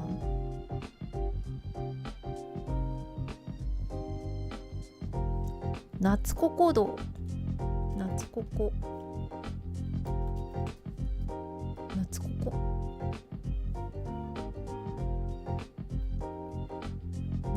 って出てこないねなんでそうなっちゃうの。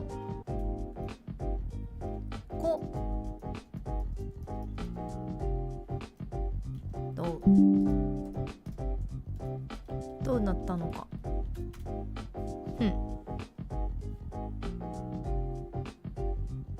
ウルフ系のでかいの。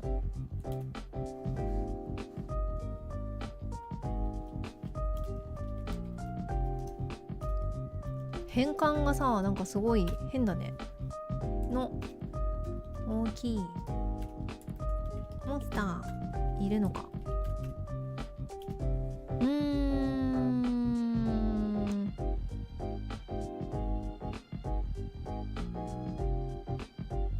いや攻略本出るかな。出てほしいね。さすがにこの量出てほしい。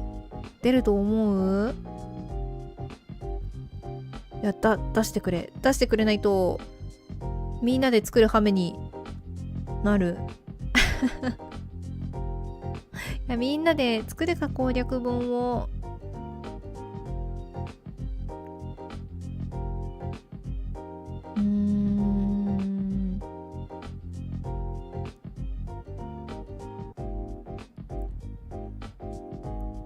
なんかあるかな。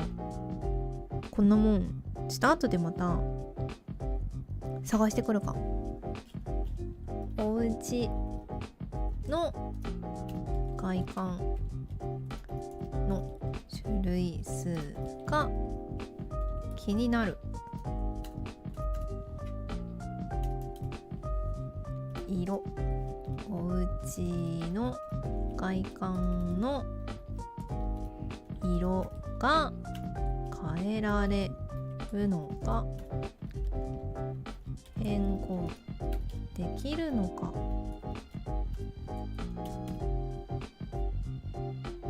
我々が攻略本そうだね、我々が攻略本になるしかないもうみんなでね、ちょっと居眠りドラゴンのいいスクショ取ってきてとかなっちゃうもうね、みんなで同人攻略本作るしかないね。そうだ、ヤキさんも一緒に作りましょう。じゃあみんなで作るよ攻略本。いや武蔵とかもだってね、あれですよね、有志の人たちがウィキを作ってますもんね。そういえばオンラインとかも、いやオンラインソシャゲだしな。攻略本っていう概念がそもそもソシャゲにないか。アートブックとかはあるけど。ももいらっしゃい、こんばんは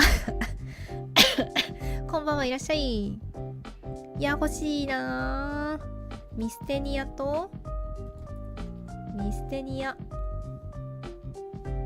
なんかさ、ミステニア F6 とかだっけ。なんかカタカナに一発変換するのどっか押すとなりませんでしたっけ。ならん。ミステニアミス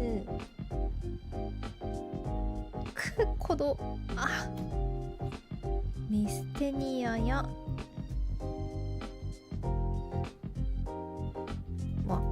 地名。アートブック欲しいF7 ですよね。押してもダメだった。F7 とちょっと待って、ミステニアなんかどっか押しながらかな。 F7 ならん、私のならん。あ、なった。 FN を押しながら F7 できた。ありがとうございますで次からこれでいこう。一発変換。カタカナ変なんだよね、変換が。ありがとうございます、ひゃきさん。いやー、アートブック欲しいよね。アートブック。あとさ、あとサントラ。この前も言ったサントラ出してくれ。なんかこの前さ、すごいタイムリーにサントラがさ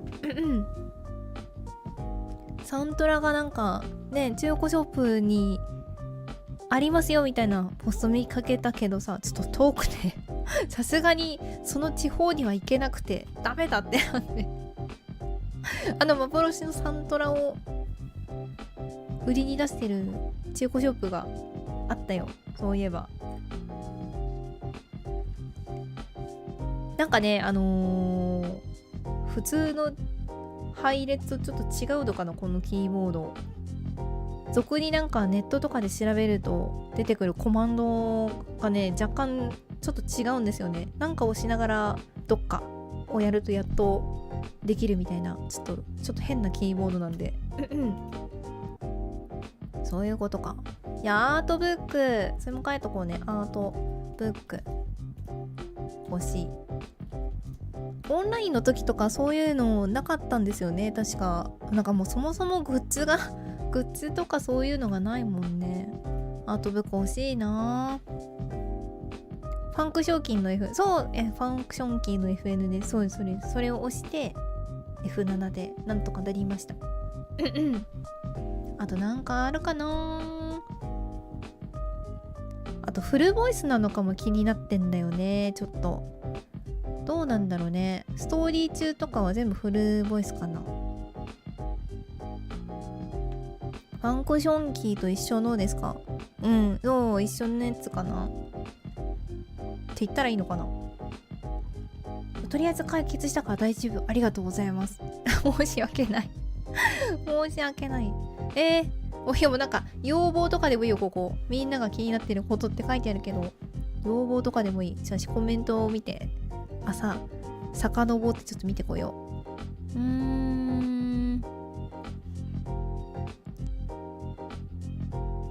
ジークさんの大きさ、たまげもの、ほら一発大きさ気になるね。どうしジークさんのたまげものをさ、そのソフトクリームのライトみたいに光ったらどうしよう。かわいいと思う。何もない。ゲームショーのグッズと SNS の抽選イベントのサイン色紙やタペストリーくらい。あ、サイン色紙あったね。声優さんのサイン色紙のやつですよね、確か。タペストリーあったんだ。それは知らんぞ。合図中通くらいと予想。フルボイスがあったら発狂。ね、さっきも見たけどさ、声優さんが豪華すぎて、あれでフルボイスだったら確かに発狂してしまう。フルボイスなのかどうなのか気になる。あとはちょっと今遡ってるから、みんないろいろ書いててくれ。気になることとか、これは欲しいぞみたいなのとか。アイザクが喜びそうな竿置きでちょっと今なんかニコニコしちゃった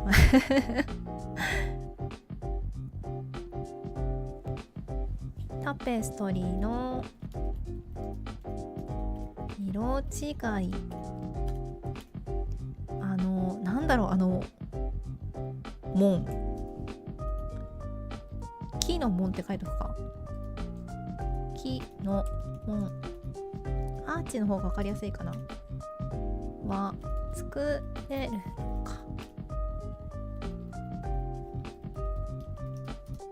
のか色違いはとか、なんかイプシロンさんのちょっと読み飛ばしてた。ロイヤルブルーベッドは大以外になるのかな。なんかさ、別の色変えとかじゃなくて、なんか別枠でありそうですよね。例えばなんかベルベットレッドベッドじゃなんかギャグみたいだな。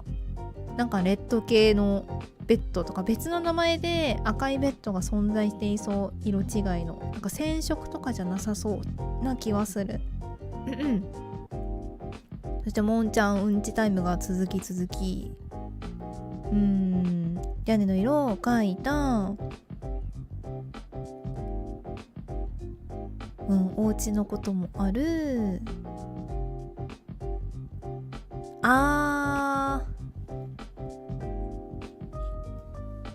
NPC が仲間になると何かレシピが増えるのかって書き方でいいかな。でさっきの遡って平原のとこまでは見た。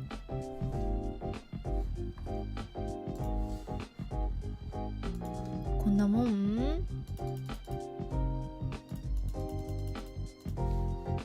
ズン。ちょっとちっちゃくなるよ。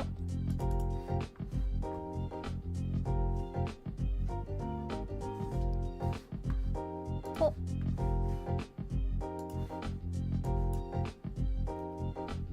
で、水槽ある？と、こんな感じかな。そう、詩見た感じフルボイスじゃなさそうだよね。相づちふんふんって打ったりとか、へーとか、ほーとか言ってるくらいだったよね。フルボイスじゃなさそうこんな感じ。みんなが気になっていること、こんなもんかな。ちょっと伸ばしとこう。見やすいようにね。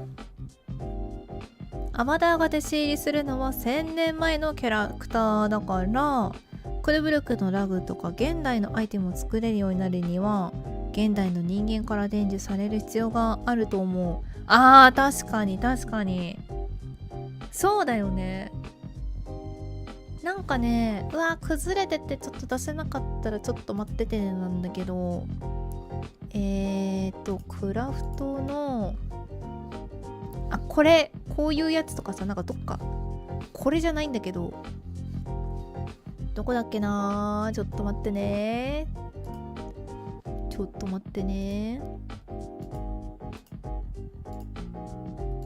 こっちじゃない？ズン。あった。このさ、このズズズズズ、ちょうどわかりやすい。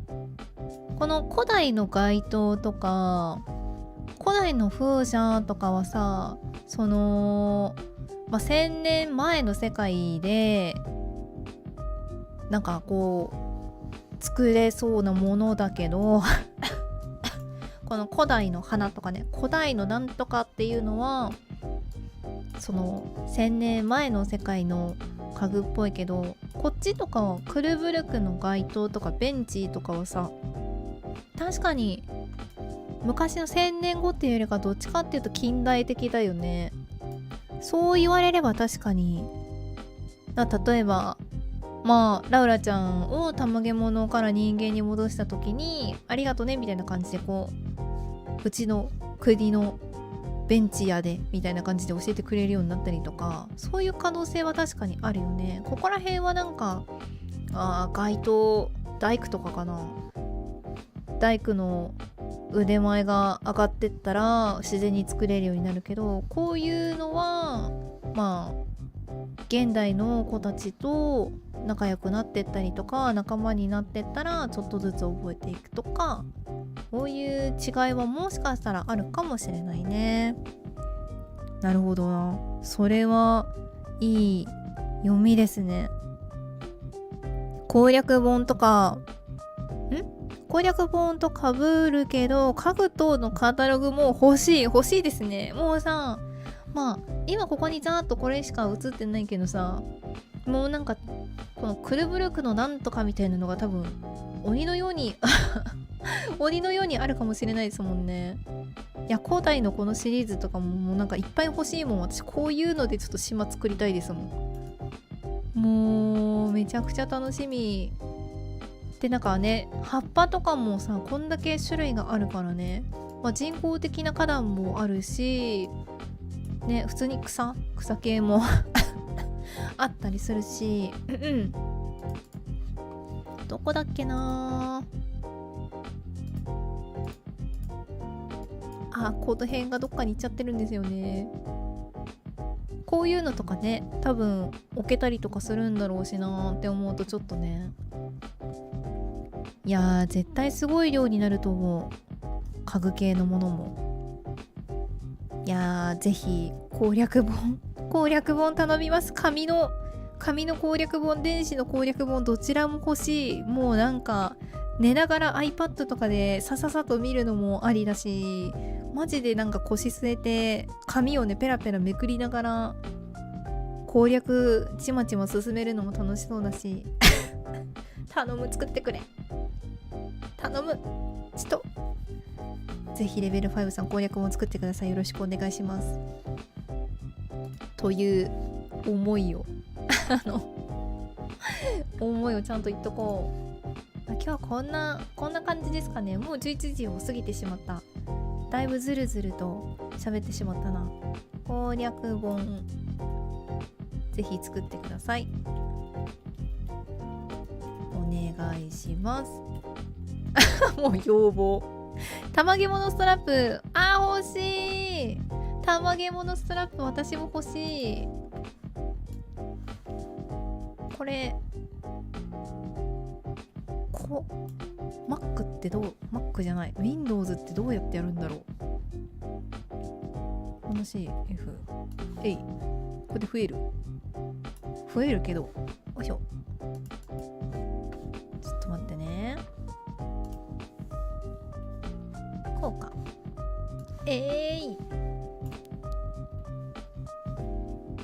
玉毛物ストラップ欲しい書いとこう。かわいい、絶対かわいいと思ういいですね。いや私ヘ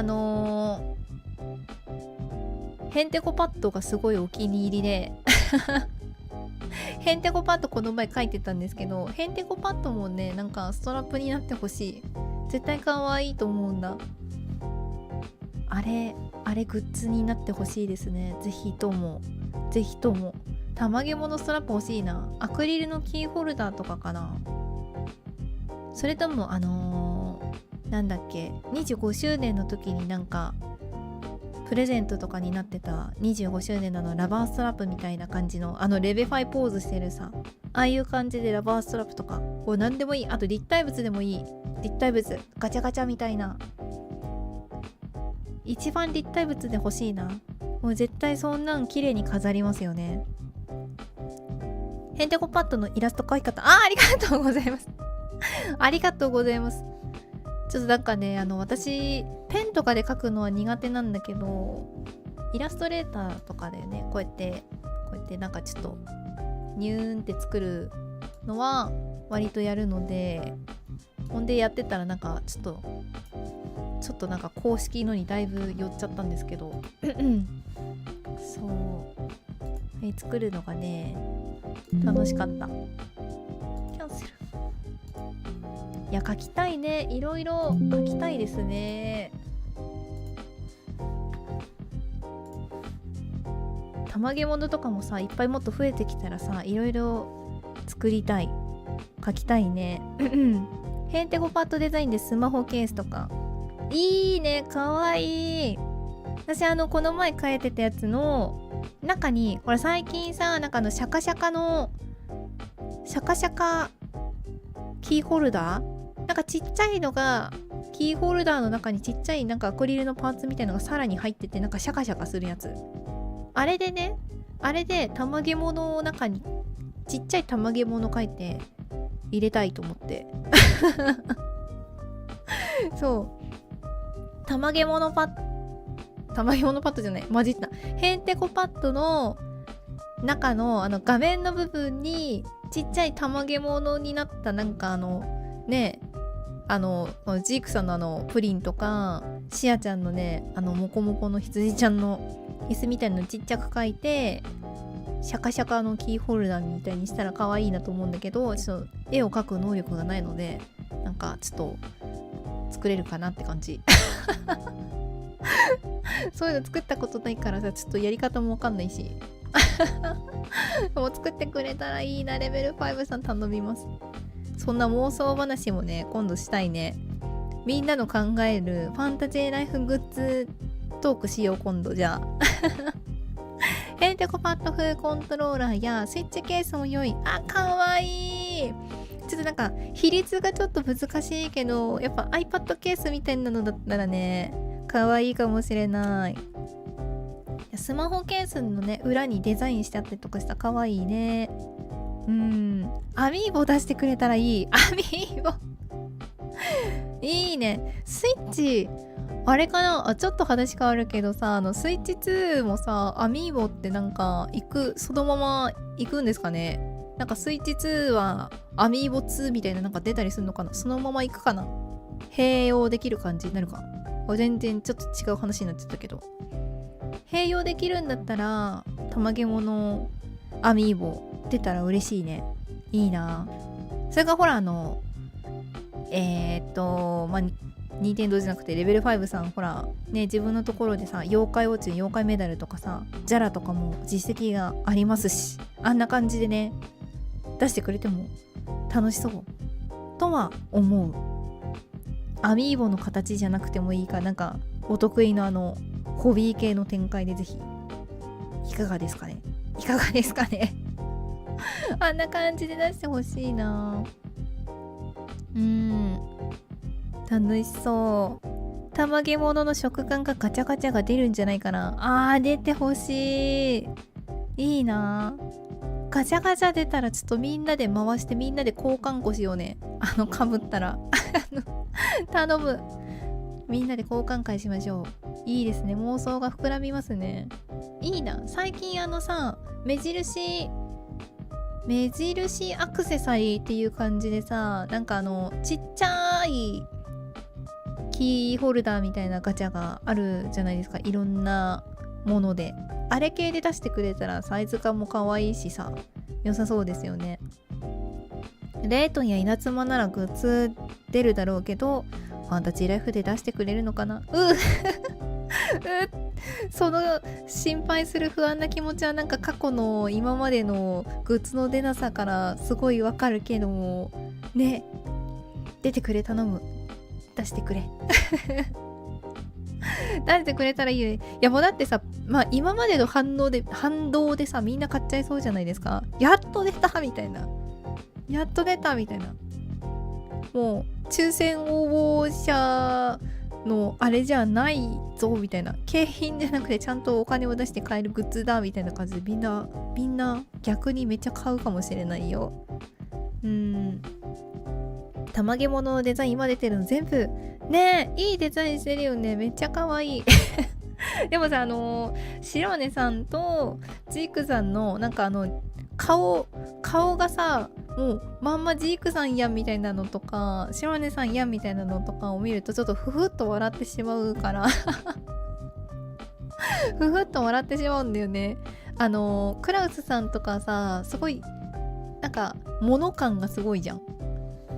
ピーノさんが私一番すごい上手だと思った。これもうこれがすごい個性が出てて特徴的ですごいね。もうこれ最高です私。笑っちゃうの分かるね。そうだからさこのねモニカちゃんの安らぎバスケットとかもなんか人というよりかは物じゃん。物感があるじゃないですか。そうなんだけどさ白根さんとジークさんに限ってはなんかその人感が強いがなんかもうちょっと面白くて、ジークさんほらちょっと色がプリンには寄ってはいるんだけどシアちゃんのこの感じとはまた違うじゃん。なんかいやでもやっぱ白根さんが一番一番一番フフってなっちゃったかもしれない。白根さんのことをバカにしてるとかそういうわけじゃなくて、なんかたまげものというか、もうなんか白根さんじゃんみたいな、多分好きな人からしたらままじゃんみたいな感じが一番出てて、すごいね、すごい好きよ。すごいちょっとフフって笑っちゃうの。そうそうそう、ほらクラウスさんとさ横に並べると余計に思うじゃないですか。これはクラウスさんみたいな。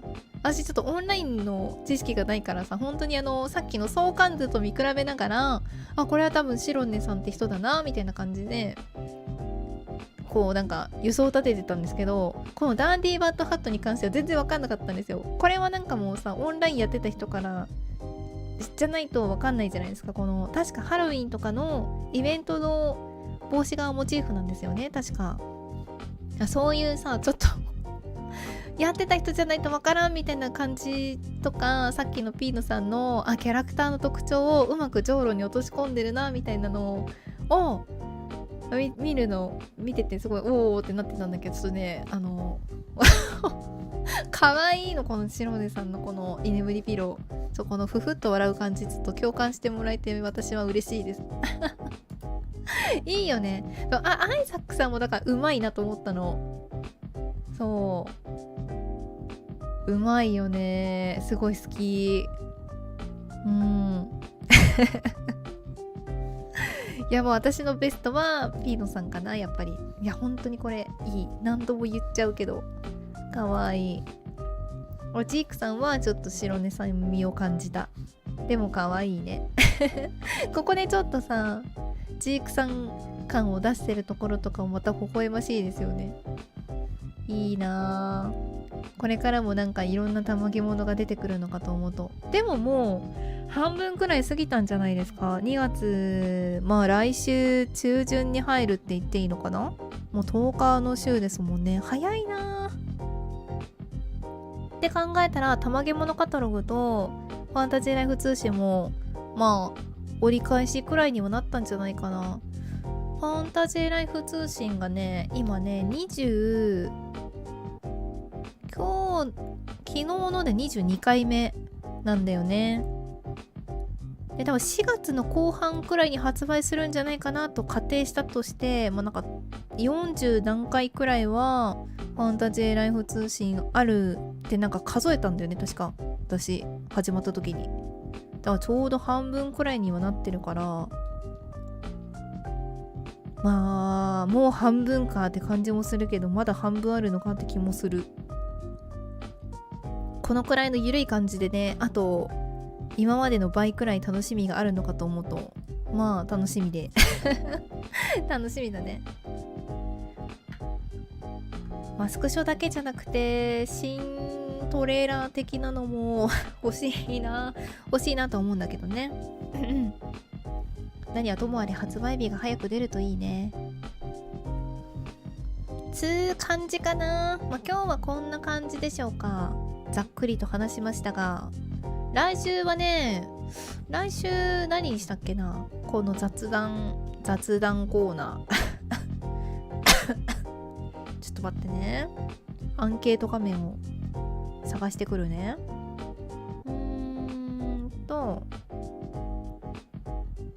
今回が素材とモンスターの話をしようの回だったから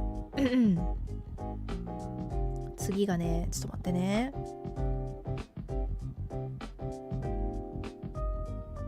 次こんなのやってほしいよとかなんかあったらコメントで書いていただければそれ用の準備をしますけれども出てこないな、アンケート。あった。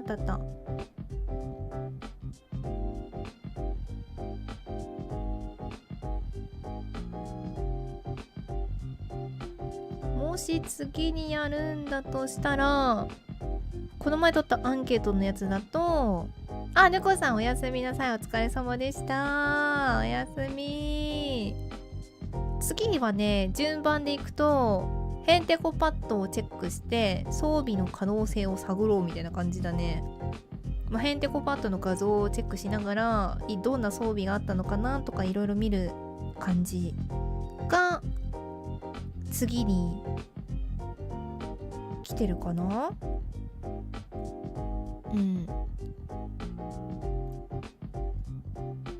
それ以外はマップのアイコン系を見てみようっていうのと、時系列の考察系って感じかな。このまま行くとヘンテコパッドの中身チェックの回になりそうです。これがね、なんか一区切りしたらみんなの考えるファンタジーライフグッズ妄想大会してもいいよそれも楽しそうだね。それもどうですかね。みんなの考えたファンタジーライフグッズ妄想大会しよう。こんな感じかな。ちょっとじゃあ来週はヘンテコパッドの中身チェック会しようと思うので、今度は画像をちゃんと準備してきますのでよろしくお願いします。ちょっと楽しみに待っていてください。というわけで今日はこの辺で終わろうかなと思います。はい、お疲れ様でした。お疲れ様でした。来週か15日の土曜日かな。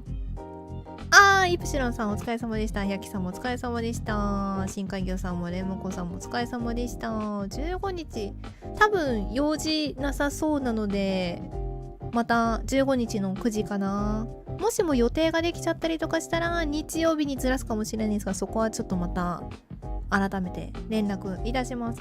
つくよみさんもしろさんもお疲れ様でした。ラルバさんお疲れ様でした。日比野さんもお疲れ様でした。ちょっとごめんね、今日離席が多くて申し訳なかったですが、では失礼します。また明日の配信でお会いしましょう。おやすみ。